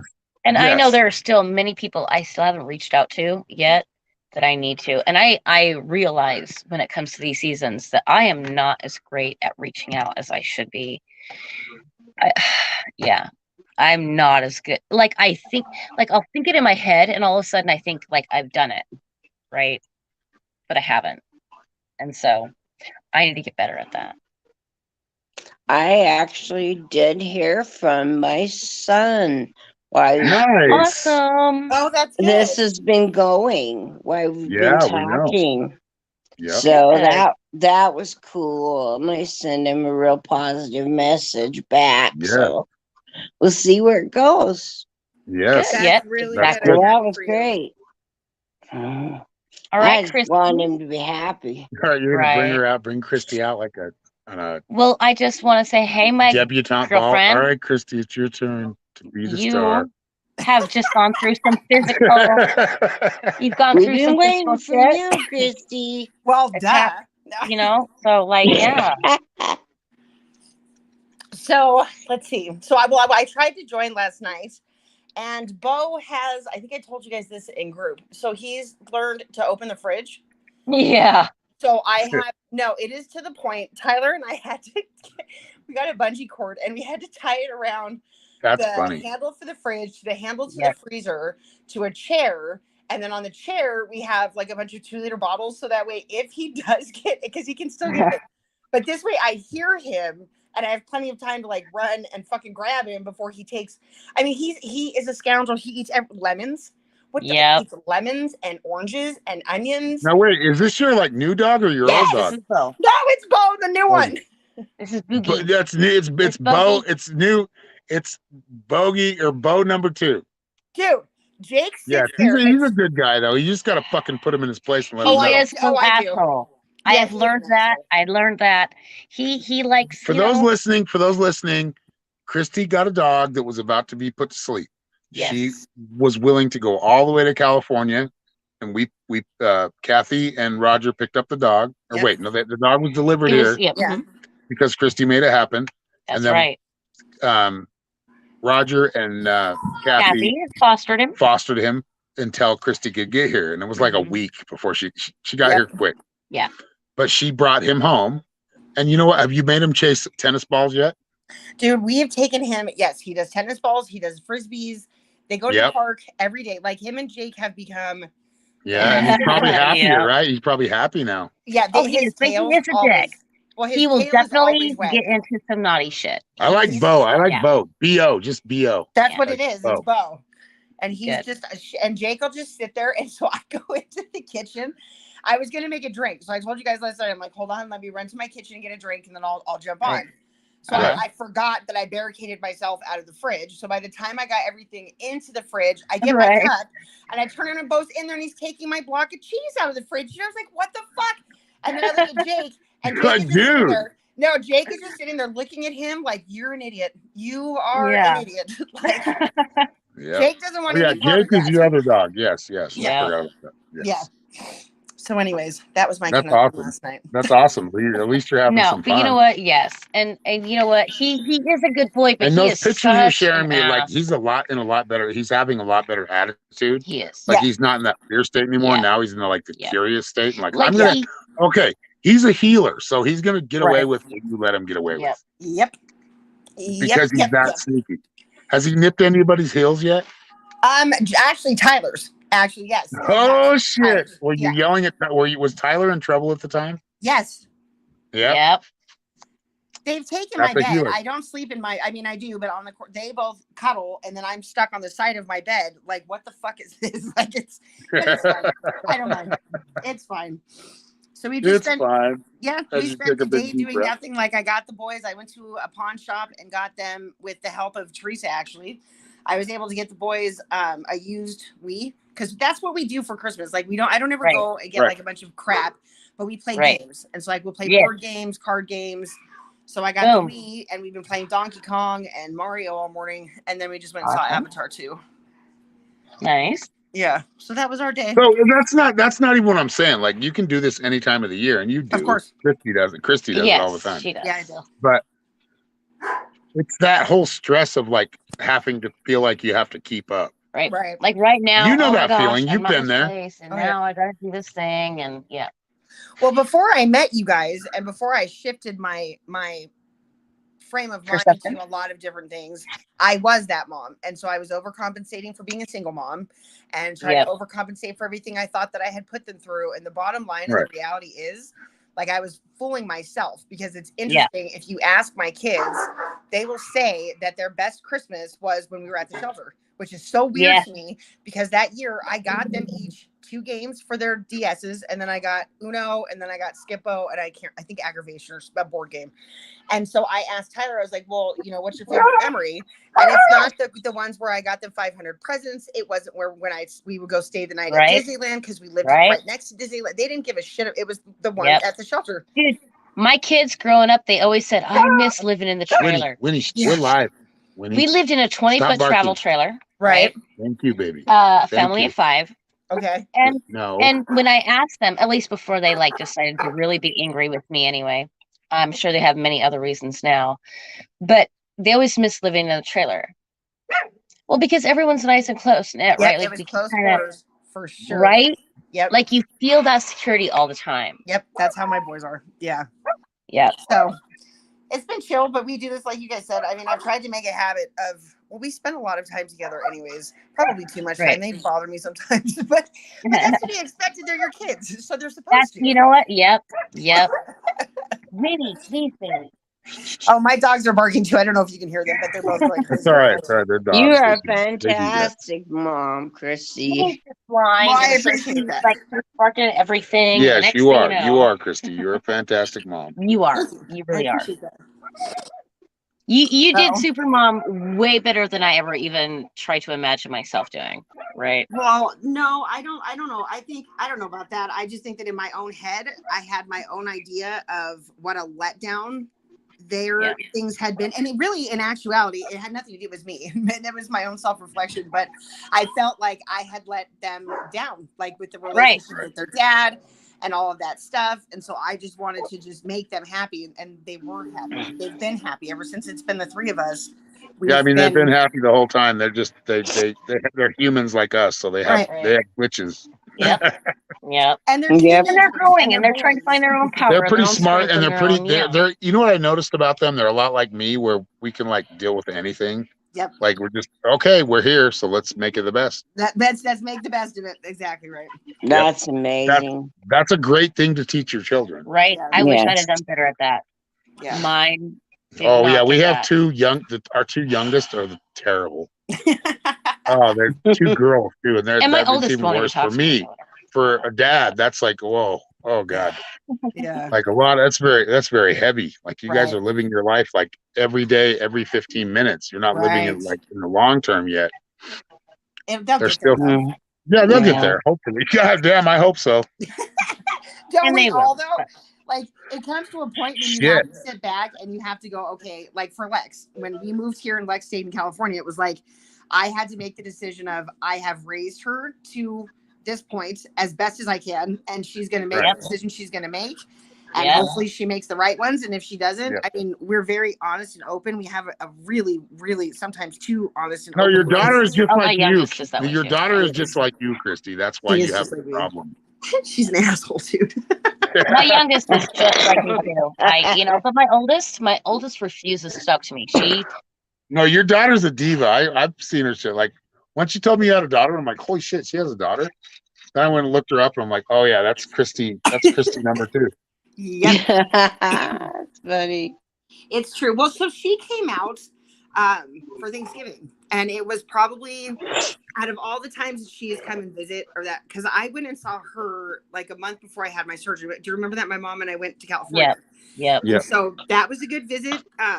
We were with my mom, and so we can't be as open as we like to be Right. because So it was good. It just wasn't what it could have been. And so when she came out here for Thanksgiving, it was the best visit that we've had in years. I mean, Awesome. I'm not blind, and she doesn't try to lie or like elude me. I know the things that are happening back at her house, but just for the time that we had her here, she respected me enough not to be Right. doing any of whatever it is that she's doing out there here because of the Right. boys. Because she misses you. She loves Right. you. That's Yeah. why. Right. And Yep. so it went really well. I mean, and then then last week, all of a sudden she calls and she's like, I'm quitting my job and I'm dropping out of school and I'm coming and I'm moving in with you. And I'm like, no, you're not. Oh my God. There, yeah. My God, you sound like my She's two gonna kids. be with you. You know that's happening. I know. Yeah, you know, that's okay. That's what you've wanted the whole time. That's You've right. asked for that. So She blocked me for a week when I told her no. well, I mean, she's got to learn. But That's you know good. what? You set a boundary. But yeah. Yep. If she was clean and it wasn't all of the other stuff that was happening, I would contemplate it. But I know that she's not clean, and I'm really trying to keep things in this house. Right. As areas I can. Chill. Like I'm trying to walk Chill. my own Right. path. Like too, you can be clean. You can be like you don't have to be clean, You know but what you I have mean. to be clean. Like you have to be clean. Like there's That's what certain I mean. things that like You aren't know what I allowed mean. here. You can smoke Yeah. weed. I have smoked weed, and I'll be honest with you, but it's probably not the best thing to say, but this is true. As far as my kids go, if they have A's in school, and my daughter has never gotten anything other than A's, if they have A's in school, I don't really feel like I can sit here and discipline them for going and smoking pot in high school. So for that aspect, I mean, we've smoked pot for a long time, like a long time. But yeah, that gets weird. So don't join in on the fucking reindeer games with them when it comes to that. I know where you're going. Just guide them. Like like there's certain things you need to speak up about, and certain things you're like, yeah, fucking do it. Like whatever. Right. Even I'm not going to do it with you yet until you're like of age, but yeah, or you're ready. That's or not a bad thing. Well, she's 22, and I know that she frequents with psychedelics, which I am definitely not one to say anything about because I've done my fair share. And that's a good thing, though. That's a good thing. Yeah, though that's what I was going to say is that I appreciate that she is. My daughter's very open-minded. She's just like you said. She's just like me. So she's stubborn as fuck, and it gets really. She's a Gemini. I'm a Scorpio. So Gemini. Oh yes. shit. And a Scorpio. A Gemini and a Scorpio. Those don't match well. Yeah. Yeah, we have fun. Why argue? Because Scorpios will call Gemini's bullshit every time, and they don't like that. Yeah. Yeah. That's why I argue. Yep, it's fun when when we get into it. Oh, dude, I had two Pisces and a fucking Sagittarius, so I got my mirror and. She's got a lot of Pisces around her. I'll tell you that. So do I thought I hated them for the longest time. She hates Pisces, and I just keep surrounding myself with them. It gets spicy, doesn't it? Yes. Right. Yes.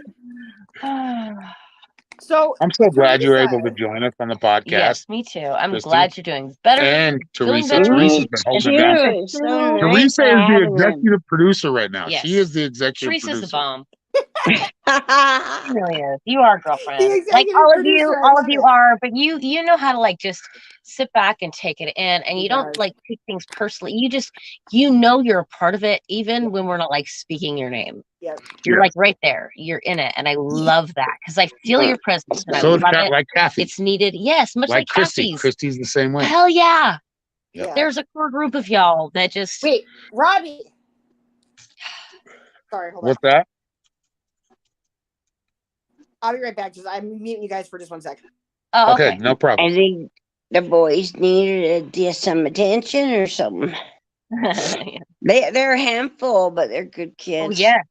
Dude, boys They're are all right handfuls, period. kids. They But got to yes, they are strive to good be kids. better. Come on now, let's don't give them that much of a leash. Honey. But no, they are good kids. They really are. They're trying. Mhm. But I did put them in their place when I was But they are there. boys. They are Yeah, boys. because you don't ever let that Yep. go. Your mom. That's right. So when your kids come to you and they start to big time you, no, wait a minute, stop right there. Hold on. Mhm. No, you Hold guys up. see Teresa when she was at my house with my kids. Tyler was giving me attitude, and Teresa was like, "Wait, hold on. I'm sorry. What did you say? What did you say to your mom?" And Tyler stood there for a second, like, I don't know what to say, and I was laughing. I was like, "This is fantastic." Teresa just When called you him out. need somebody on your side. Teresa fucking laid down the gauntlet. And I they should need that. try. We've had it done to us, and I appreciate it. For sure. It Yep, helped I me. agree. So I That's got a why we question for work you. so well together. That's right. I got a question for you, Christy. How did your mom get into Mormonism? Was she like born into it, or was she like So tempted by it? no, so my uncle, like one of my mom's brothers, when they lived out in Florida, like a missionary went to my mom's house at that time, and my grandma let them in. My brother sat down and like, oh, you guys, I'm sorry, hold on. So my grandma started entertaining them, and like he had his lesson, and then my grandma more or less asked if they could go, and then my mom just started going after that. But it's interesting because so I was born in Provo, and then we moved from Provo to California when I was, I think, 2 or 3 or something. I don't Now remember. hold on. Now let me explain to the audience what Provo is. When you say Provo, I know what you mean. Oh yeah, right, sure. But for somebody Right. that's not from Utah, and that's the Fair enough. mecca of LDS religion, that's where they have total control. Yep. Yep. They're rich. Provo is the one of the Mormonism. Provo and Orem are like the most Mormon Yeah. cities of all of Utah. Anybody that finds out that I was born in Provo is like, no, you weren't. I'm like, yes, I was. You know what? I grew up out there, and I was born in Kaiser. She out grew here up in Bellflower, Springville, California. and yeah, her Yeah. grandparents Oh my lived in Springville, which God. is like just a I section grew up of like in Provo. the West Valley, Salt Lake City. Okay. She grew up with Valley. where all the Tongans are, That's all right. the fucking Okay. warriors. Ooh, My step toughies. parent. Well, Yeah, the what's up? hospital set fire the day I was born. But anyway, so we moved from California, from here to California, and then my dad Yeah. and my mom were both like heavily in the church at that time. My dad, started going and doing his stuff, and so I grew up in the church until I was, I want to say, 6. And then I remember one morning. Well, I don't remember. This is what my brothers and my dad say. But one morning we were getting ready to go down for church, and we were all dressed, and my dad came down to the stairs and took his tie off and just threw it on the ground and was like, I'm fucking sick of this. And we were all like flabbergasted, like, oh my God, I can't believe that he just said this to my mom. And my mom, I guess, was just like started bursting into tears. And my dad was like, we're not doing this anymore. And he left, was gone for a couple nights, came back. Whoa. Yeah, no, we never went to church after that as a family again. Like, never. I did. So after I left my ex and was in the situation I was in, I felt like I needed to reach out because I didn't have any way of providing for my kids because I couldn't use my social security number and all that stuff. Right. So I reached out to the church. I mean, I'm not trying to, it is what it is. So that's why we moved Yeah, out it of is church. what it is. Like, as long as you're right. smart enough to know, Dude, I hey, had I'm gonna get utilized the this church a few fucking, times. Yeah. I'm gonna get this fucking little bit of a stipend, Well, and you know I'm not what? gonna follow their bullshit. No, fuck no. But you know what? I didn't fucking feel bad about it either. I have to say that because my mom No, you shouldn't. paid her tithing for many, many. Oh, dude, I got many my Right. own little stories. Like, So seriously, yeah, yeah. there you go. If they're paying Mhm. tithing, then yeah, I'm going to ask you for help with rent. And no, I'm not cleaning your church next Saturday. And no, I'm not Mhm. going to go and do. You know what I'm not going to teach your Yep. class because I'm not teaching something. Well, so I did do Sunday school, but that was because I was with all the preschoolers and we would go outside. I would just let them play and we would play tag through the. But that's No, not what Right. you do is you go in there and teach them like real shit, like Well, see- sacred geometry, Yeah. and Yeah. like they're gonna go home with Yeah, their parents. And really. they're gonna say, "What Well, the dude- fuck is this? Here's the thing. This is like way out of my realm." My grandmother dedicated her That's what you life teach them. You teach them sacred to geometry. that faith. Now, she did it in her own way and whatever, but she was dedicated to the church until she gained a little bit of Alzheimer's. And of course, slowly but surely, she started losing her purpose, right? Right. Now, as much as she dedicated herself to this faith, to this church, because she was in the same place for a long time, right? Oh, Like yeah. she lived in that trailer for like She over was 50, deep that in it, trailer's yeah. over 50 years old. She dedicated herself to this place, this Mhm. community, this church, whatever, however you want to fucking place it. Right. But when it came down to her contribution being a little more skewed, she can't quite do what she was doing before, Right. whatever. Yeah. But here's the thing, they let her house, like they'd come over and kind of help her out with like a band-aid here and there. They Right. never truly helped her. Like So help. now, Yeah. the house is gone. Of course. Grandma's Yep. gone. That fucking pisses me off. They Oh my they God, that you pisses know me they off. move. Yeah, dude. There's like, and I try not to like hold too much resentment because, but here's the thing: the way I look at it is, she dedicated her everything to you guys, and you guys could barely band-aid her existence. No, they turned Yeah. their And back they on got plenty of cash to do it with. Yep. Right? Oh That's yeah. what I Right? was Look, gonna look, say. they just Exactly. built a temple in Layton, Utah. Exactly. What the fuck? Dude. I saw that Yeah. shit and I'm like, why did they Nice, do that? too. Like, that's bullshit. They're like, oh, your Overlooking family a can't help nice you. No, my family pond. can't help me. We're poor You bitches, guys but I've know. been Yes, giving right you a third above, of my like you go to income for Smith's, like 50 years. you go east or you go east Oh my God. on Smith's on Gentile, It right? is, Yeah. And why are we yeah, named and it Gentile? Why is that street even overlooks. named Gentile? Like, Right. that's the people that don't Right. believe. Right? So I want to stay on that street because that street, right off that street, is cool. So Because we don't believe in your bullshit. no, the thing with the that church that I think for me, I did try. Like in all fairness, I did Yeah. try. I was Which willing made to it even try. weirder, didn't it? Many times for me. Well, Yeah. you know what though? I'm open to any. I said this during one of our last groups. Like I am open to learn anything because I know that I don't know Mhm. anything. I mean, I do know Right. stuff. But, like, Right. there's Right. more to learn. So I would never shun somebody or Right. notice. Like teach me, and if it's something that I feel is worth learning, I will take whatever tidbit and apply it to my life. Yep.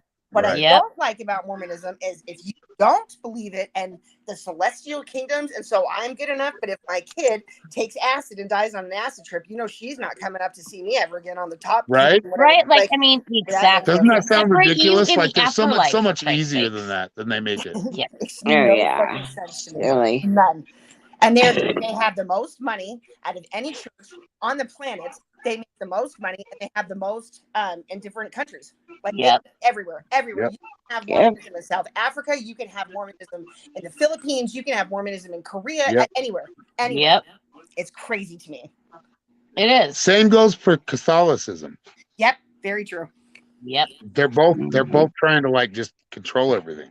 Well, if people took the time to actually look into Joseph Smith and see who he was and his story, I'm not going to go off on a tangent about that, but he is not who. I know, but really though, No, yes, he's that's what I'm not. saying. If you will get to the bottom of your religion, Right. why it is you're believing what you believe, why it is you're giving your whole heart to something, Right. right? Right. Now, wait a second. Hang on. He had some good ideas, but this is some fucking bullshit. Yes. No, I don't want to get to this ideology this way, Right. Right. right? Mhm. You don't get the Simply- middleman meet to spirit. Right? Simply understanding that you're not going to take it to that route, like understanding the roots in which you believe, and then being open to believe something else, right?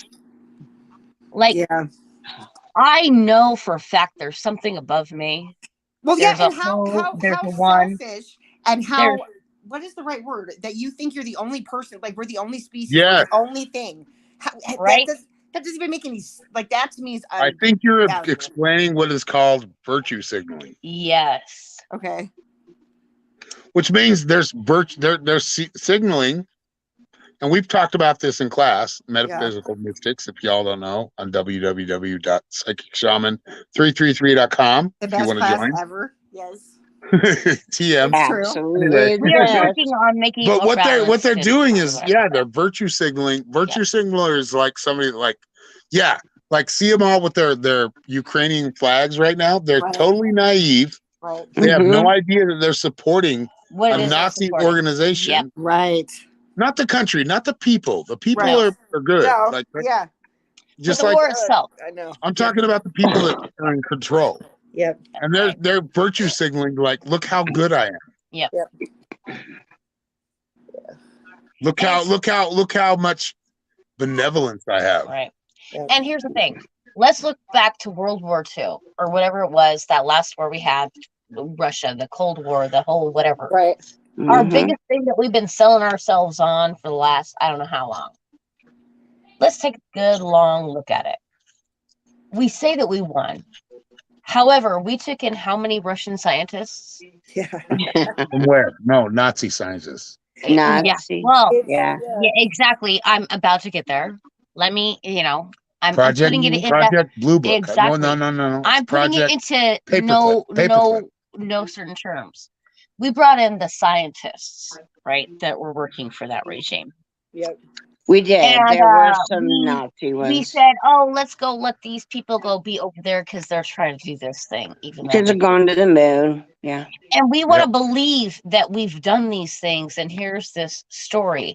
But when we actually look at the facts, the whole, we can see there are loopholes here. Y'all remember Mhm. what was it? It wasn't Columbia, it was a space shuttle that blew up. Remember that? We were We shown do. it in school. I think it was Columbia. Yeah, those teachers. Those people, okay, now understand there's been people that have done research and found out that every one of those people are that still were alive. supposedly died got bigger positions in life. Yep. They just changed their name or changed it a little bit. Right. Oh my So what I'm saying is God. we're being shown like all this fear and all this, Yeah. like they're doing that because there's something else going on in the background. And that's what we need to That's right. pay attention to. What's really going on, not what's being narrated to us. And when you notice the pattern, what's this pattern telling me? Hang on here. Hang on. There's a pattern here.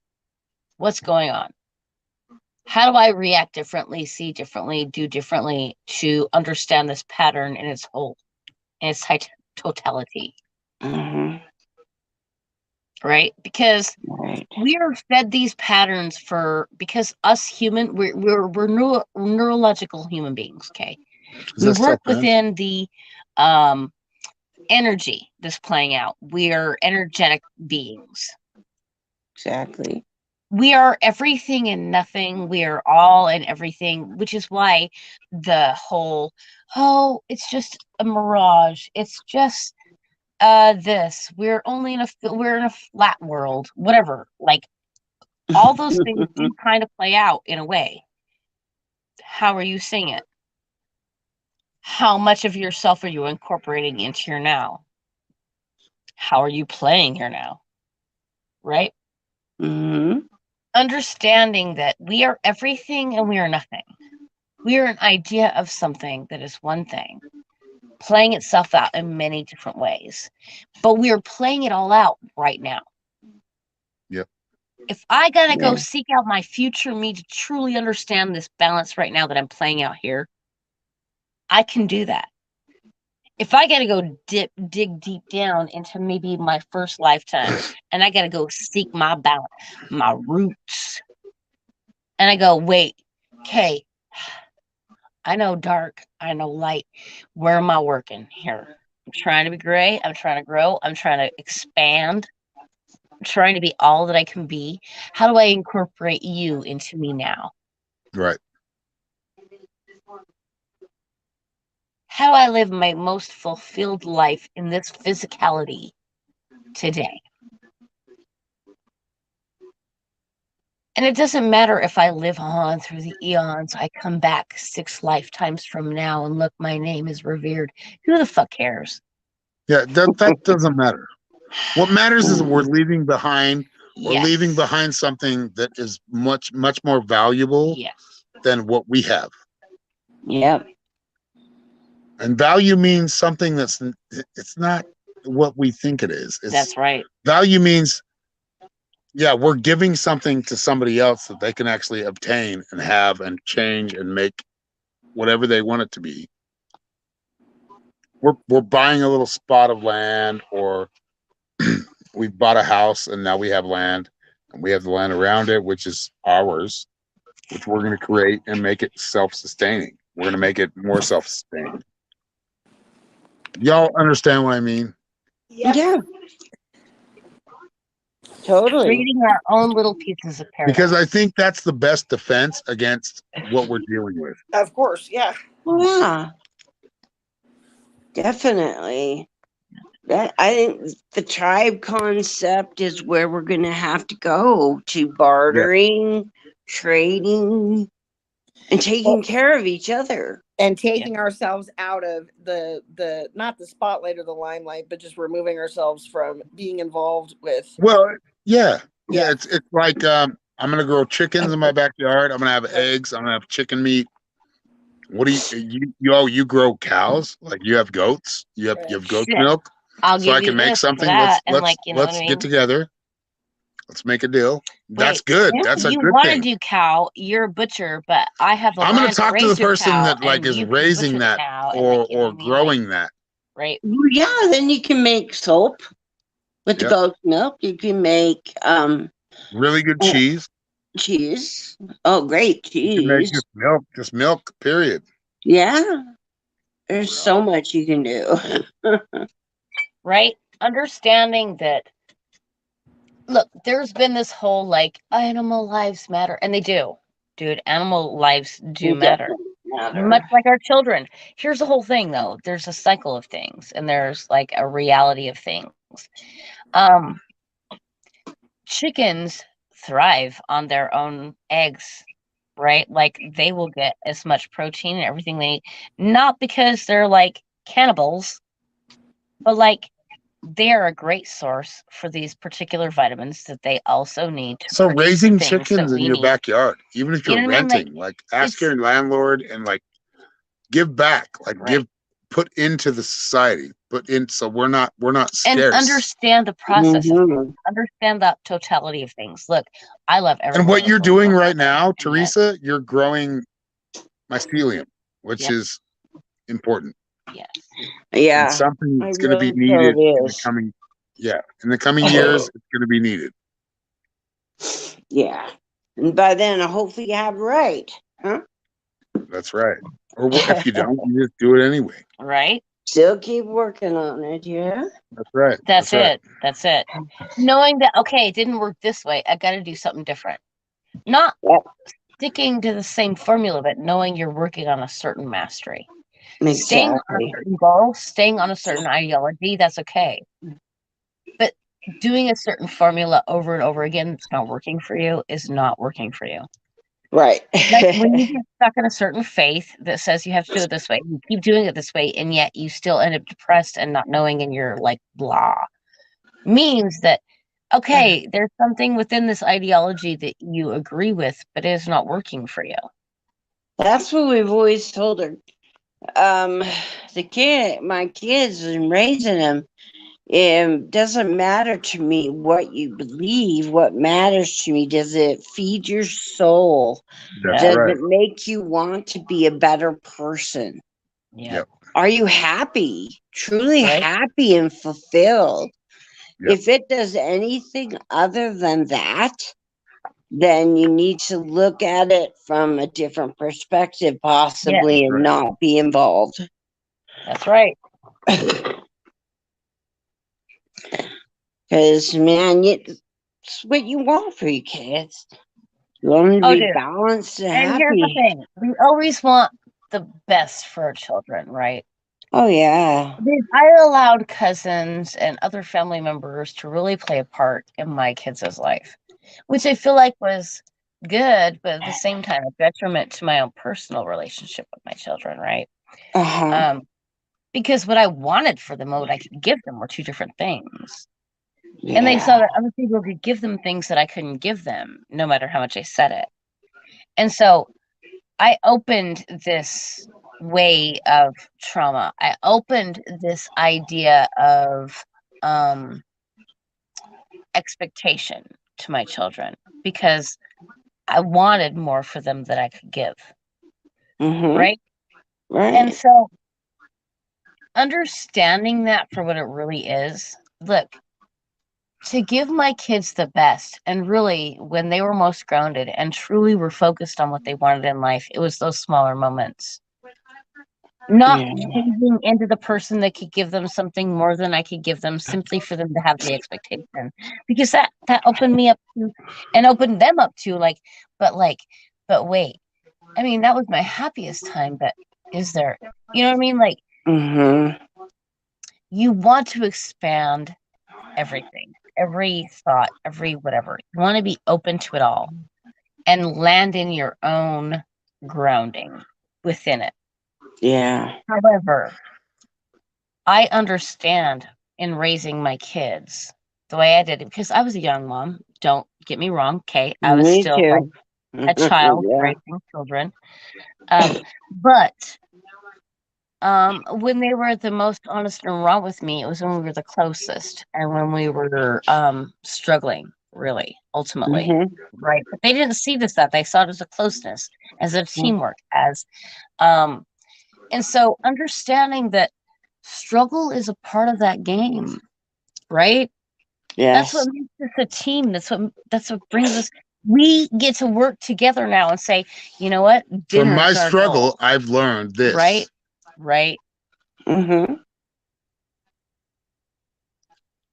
And instead of trying to aspirate to this place of, oh, my kids should never feel this way, actually honoring that feeling, honoring that space, understanding the closeness that it brings to a team, no matter what it is. Maybe it's your children, maybe it's your boss, whatever. It doesn't matter. Understanding that closeness, that close-knit, this is our goal. And it's going to be difficult to reach it, but we're going to be happy as we work towards it. Yes. Even if it doesn't happen properly, right? And that's why I love you. Absolutely. Very, very, very clear. But yes. And like I said, I wish my children were a little stronger than they were. I wish I wouldn't have caved They'll to get so many there. things that whatever, blah, blah, blah. I understand where I went wrong. And it sucks because that gave them a little bit more struggle. But I believe that they have enough faith and strength in them to fight it as well. It just sucks. And you're right. You know what? Here's the thing. It sucks that I made them deal with that. But I have to grow beyond that space of guilt because I need to understand it from the depths in which I was and why it is they need to go through that. And where it was I was that made me fall and cave into certain aspects that I wouldn't like to grow beyond myself, right? Right. Life, feeling guilty for your decisions, unless it was really truly thought out and it was wrong. You got to understand we're in a growth process, always and forever. Okay. I can go ahead and feel bad that this decision led to that. But instead of putting myself in the place of, oh my God, I made this bad thing happen and now forever I'm just doomed. No. I go, okay, wait a second. Hang on. Wow. I allowed this feeling to bring me to this decision that I no longer want to allow in my life. You got to grow from it. It's that endurance. It's that strength to move forward with it. I have made shitty decisions that I didn't think were shitty in the process. But when I look back on them, I go, oh my God, it really was my decision that brought me here. Right? Right. And that's okay. Understanding though that, because that's the space I was in. Thank God I'm growing, and I'm growing now. And I hopefully next time I don't fucking fall back on that whole bullshit. Hopefully I've learned now that I don't need to depend on that. And that's the whole thing. Really diving deep into your physicality, your lower selves, That's Yeah. what's going to make your higher selves healthier and make better decisions, because your higher self's going to tell you many things that are going to help you out no matter what. But if Yeah. you're not in equilibrium with your lower self, if you are not in balance with your whole self, you're still going to make lower self decisions, even with that higher self advice. And then you're going to find yourself fighting against yourself because you said if I did this thing. But you know what? This would happen. Right. Exactly. Right. And it doesn't. Exactly. Doesn't always. Right. Understanding your human self to be where you are now, to understand you're human today in the physicality even if you feel like you're integrating many of yourselves today, understanding your today human being is your balance. Because sometimes I don't need my higher self. My higher self fucking laughs at me quite often with the decisions I make. I try to laugh with her. Sometimes I'm like, oh, fuck you, dude. You know? Yeah. The point is really truly understanding that the reason we are a physical being right now is not because we're some illusion. It is an illusion because it is our perception. It is sought out individually. We all see it in our own individual ways, no matter how on key Or and is now it how our right. reality That's instead right. of our illusion? That's right. So understanding how to bring that balance of our higher, our lower into a balanced being in a physical world. That's the key. Yes. How do I bring in all this muck and dirt and just feminine creativity with this logic and this light and this growth and this expansion? How do I make it into mix something? the two and make it right. And keep it in balance. Alchemy. Yes. Gardening. So for me, I feel like we're supposed to make mistakes, which is, I think, the reason that I'm able to have the relationship with my kids that I do is because I accept them for the mistakes that they make. I expect them to make mistakes. Right. Because I make mistakes, but it's how, as parents, it's how we handle the mistakes that they make. But even for ourselves, it's how we view ourselves after we've done whatever the fuck. Do we learn from it or do we not? Right. As cliche and as stupid and simple as that sounds, to me, that's really what it boils down to. Are you learning or trying to learn to become a better person, or are you just complacent and happy where you're at? Because if you're complacent, you're not going to a higher vibration. That's a fight. Every step of your life, that's a fight. It is. It is. It is that balance. It is. That's walking the path. That's truly being who you're supposed to be. Right. We're living this life for a reason. We've done it this way because it is. We are being just lied to by so many people about so many things that are happening. So I watched. This is a total change of subject, really quick. So I apologize for going off in this random tangent. Okay. But I just watched this, so I have to bring it up. Have you guys heard of the moment of contact? No. What?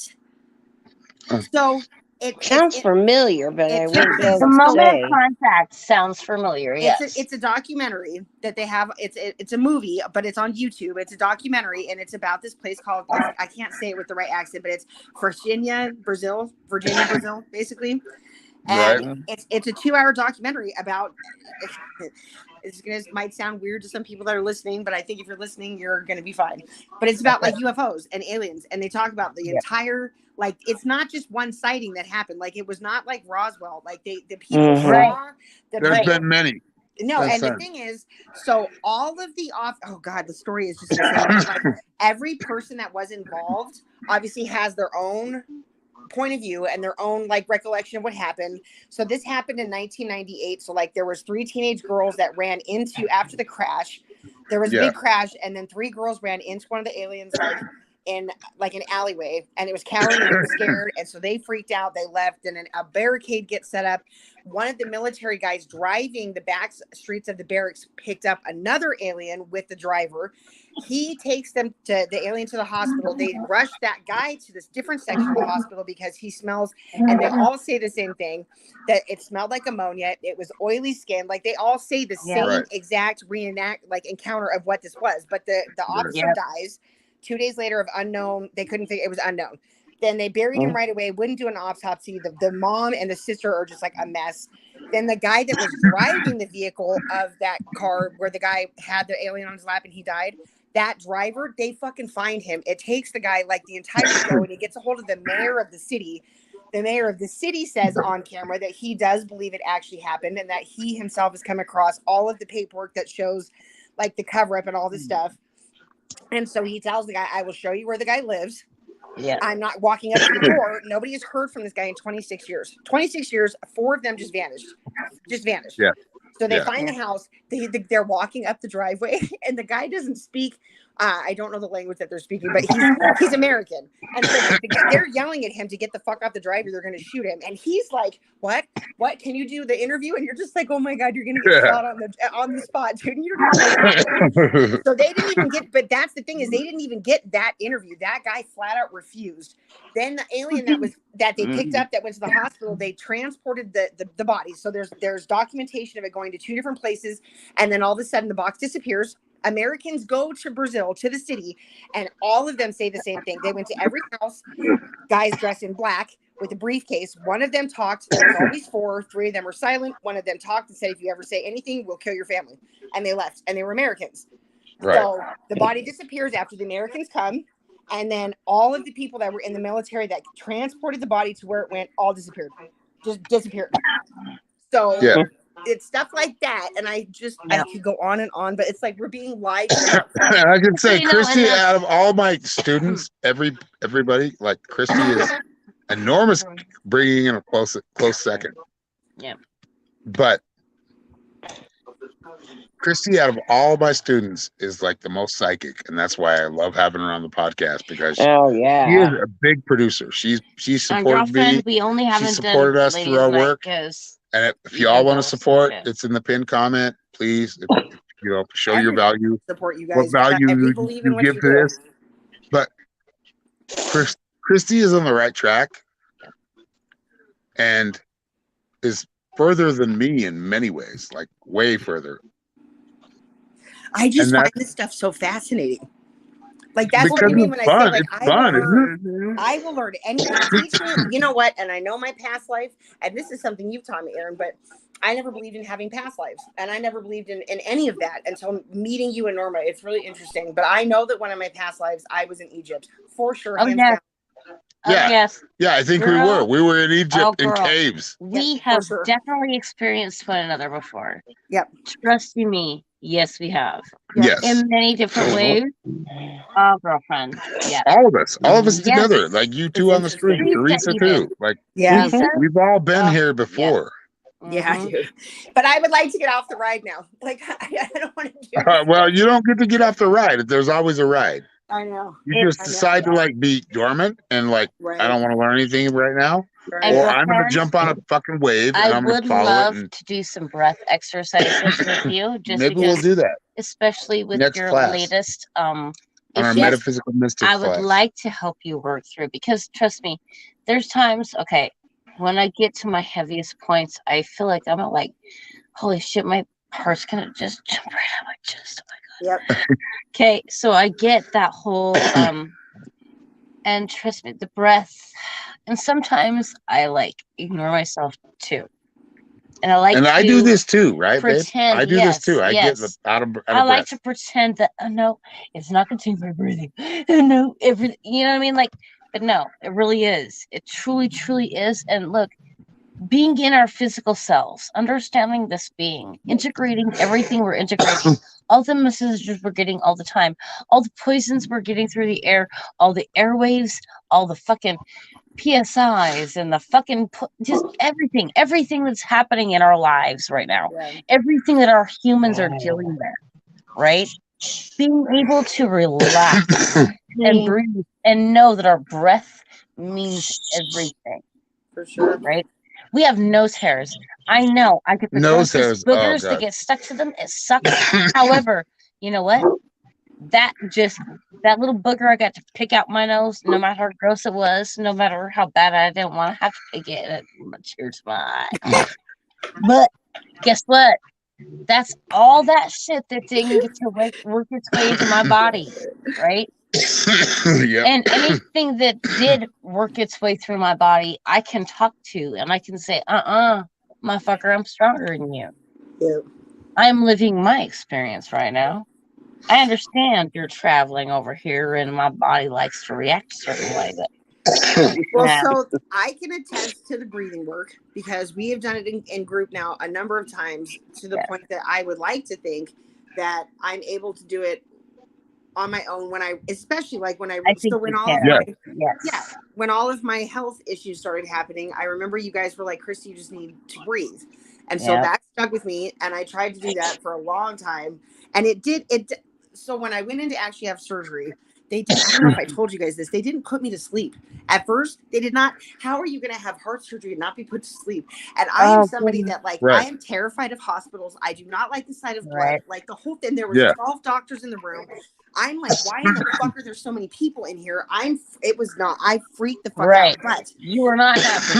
That point though is when I told myself, I was like, Christy, just breathe because you're not getting up. It's too late. Like just breathe. It's too late. You're in it, girl. Just do You're in it, girl. That's right. So would they go through your femoral artery? I don't mean that in a mean way.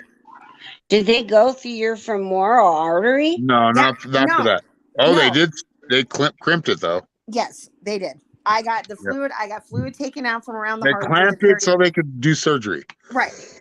And I just didn't realize so they killed you. They killed you. You know that, right? In my head, I'm like, I'm going to go to sleep. Like, that's all. I don't fucking care. Just put me to sleep. Like, I just want to go to sleep. Right. That's how I am too. Tyler's like, Christy, you can pick Skittles candy, the smell. Robbie's like, oh, I got cherries. So I'm like, fuck yeah, dude.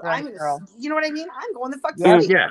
And then all of a sudden, you're ready to die, basically. At this point, you're like, if I die, I'm not going to go to the wrong place. Yeah. This is not good, dude. So they put this sheet over half of my face. And that's when I'm like, I'm counting 12 motherfuckers in the room, dude. And you remember when we read the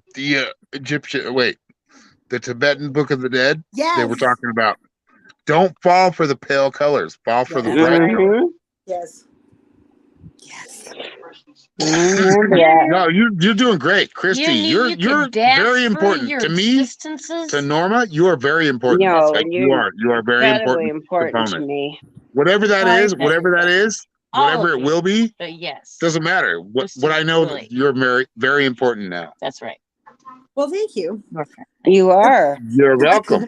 I was just trying to say that the breath worked for my surgery, but that works too. So. Yeah, you're sounding great. You sound like Christy. No, you are doing great. And look, you really allowed yourself to really give yourself the time to talk to yourself. Oh, you guys. You said, okay, you know what? Yep, we do have a problem. Oh, that was. And for the people listening right now that have taken a jabby jab, or 2, drink, or 3, or a cookie, or 6, or whatever. Like if you're taking those, don't worry. If you're willing to be right out on the fucking line and just be with us, this is where the real life happens. Like the life you want to happen. If you had to like go through it, you're going to go through it. Right. But if you had to, this is where the protection comes from. So it comes through, compassion and forgiveness. And it's not about me forgiving you. It's about you forgiving yourself for making that decision. That is exactly because look, dude, I can hate myself for a lot of things right now. Forgive yourself. When I actually looked back on myself and I saw the reasoning in my decisions, oh my fucking God, dude. Like, wow. Yeah. It was my what did I say, babe? What did I say though? I know this is gonna sound really like I'm sexist or chauvinist, but who cares? Anyway. We're used to it. What did I say when this 3-year thing that we're dealing with? It's coming up on 3 years. Y'all know what I'm talking about. You'll know what I'm talking about. We're not going to say words other than the words that lead you to the answer. But What did I say when that shit first came out? Right away. That's bullshit. What did I say? No, don't say it. Don't Bullshit. like That don't was say your how I first said. verse. Your first verse. This is bullshit. This That's is right. bullshit. Yep. This is bullshit. This is Yep. oh, this is fucked up because Yep. it's really mainstream These were his and people first are words. just gonna follow it. Bullshit. Mhm. And you know what? It was a year that I actually, and I never get too sick, but I actually got a little bit of, but you know what? My mouth, like, I knew what my actual problems were.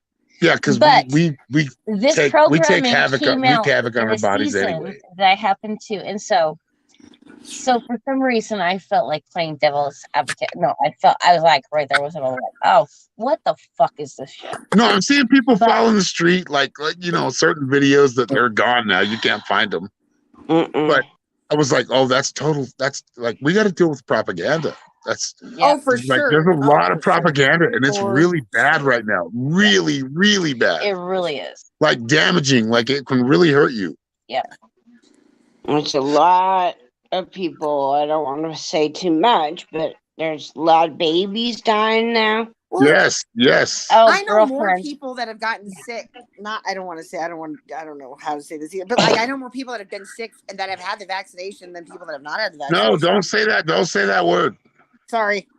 You gotta But learn how no, to say it. you Like say it. Maxine. Third Well, eye Say the talk. people that ate the Third eye cookies, talk from now the on. people that ate those cookies are having a harder above those words. time Those are Alright. making spells. the That's dough. a spell we're trying to break.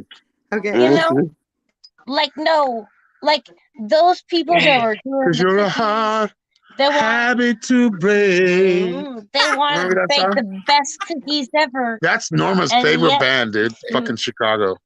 Chicago's Because you're a good. hard habit to break. Yeah, I that's do dope. like Chicago songs, I guess. You I remember don't know that? if I Peter would call it Cetera. my favorite. Remember that? Remember Chicago? Mm-hmm. Oh yeah. It's my lifetime. 25064. Now that song's badass. It's like my favorite. 25064 is like Yeah. then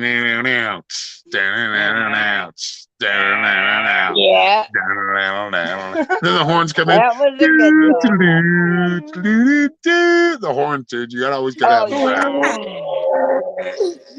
that. Norma's just trying to play a Well, fucking that's trombone. like an imaginary. No, a trumpet. That's the sound that you do.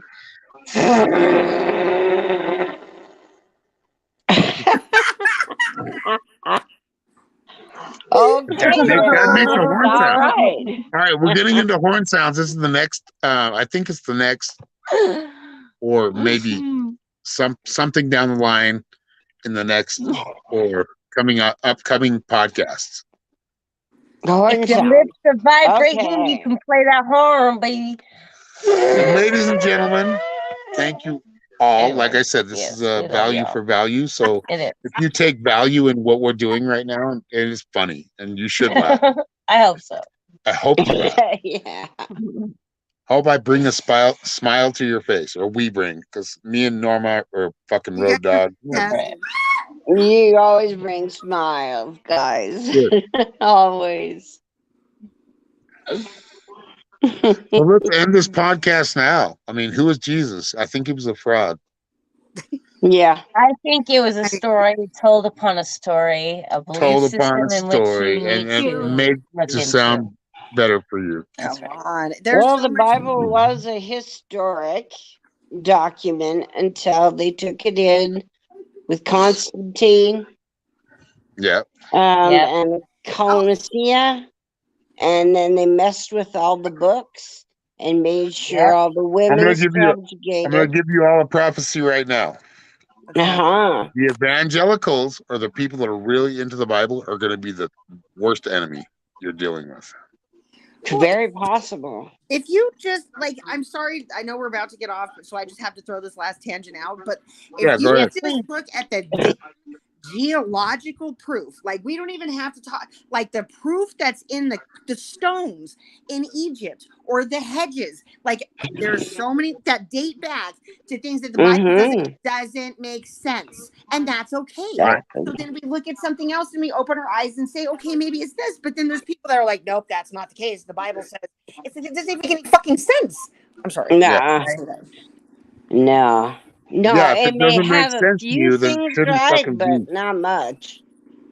Well, you Right? can't date something back to a certain period, like the Sphinx in Egypt. There is Uh-uh. scientific evidence, although they will not admit it, but there is Yeah. scientific evidence that shows the erosion that goes from the back of him to the front of his paws goes Oh, yes. downwards. Okay, that means that there was water and floods, and all of the stones that are there are all grounded from Right. rain and weather Yeah. and all. And there's But supposed to be a room underneath Yes. there, too. there's several, but it all dates back to way before the damn Bible. And it's so if there's Oh, proof like yeah. that, why can we not just accept that and say, okay, what does this mean? Instead of like, oh, hush, hush, we're Because not they learning the right want stuff to in think history. they Like, control it all. oh, it pisses me off, dude. I know what It you does. mean. They censor the history books, they censor the weather, they censor the Everything. politicians. Yep. Yeah, it pisses me off. Oh, it pisses I me off. agree with you, girl. You're But But that's totally why we're right on talking right there. now. That's why we have this podcast. Yep. Y'all fucking, if you have a value in this podcast, please go to the For pin sure. link if you're on Yeah. Facebook Thanks, and you leave us a guys. donation. Keep us Yes. going. Thank you, It is Christy, value for for coming value. on. And Thank you, thank you, Teresa, for Christy and coming Teresa, on. because you are And adding. this is what we're to growing. this. Like this is what you're doing. part of this now. Yes. I told you this. We I love told you you this guys. in class. Yeah. Yeah. Like those who choose to be in the shit are gonna be in the shit. I used to it. So And that's fine. where we're at. Trying to share some Merry light. Christmas, The you mud. guys. I Trying love to you. Right? deprogram. That's right. I got the fucking flashlight. And I'll tell you what, y'all. Over my Anybody head. listening? If we talked about Jesus is a psyop. Yeah, he is. Yep. Go deeper. There's For many sure. tougher deities, and Right. study about them. Learn what they do. Learn why they're here. Watch And a it'll give you more documentary of or your two. purpose. That's right. I love you guys. Tens and thousands of years ago. Yes. Hundreds Right. of Break that thousands spell, of y'all. years And we ago. love you. I love you. Love Merry you If you want to guys. love us, please tell us. We love to hear it. Yes, ideas for anything. Or ideas or love. Just love. If you want to send respect. love, send love. Yes. Let's see if I got however- it this time. Psychic Shaman at 333. Hold on. linktr.ee/ Oh, that Psychic link tree. Shaman That's right. I 333. skipped it. That gives you all of our links.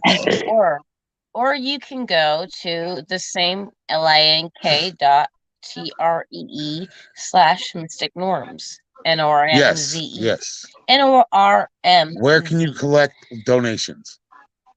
Either place. The only reason I'm Probably bringing up mine, right right? now is because I'm pretty sturdy.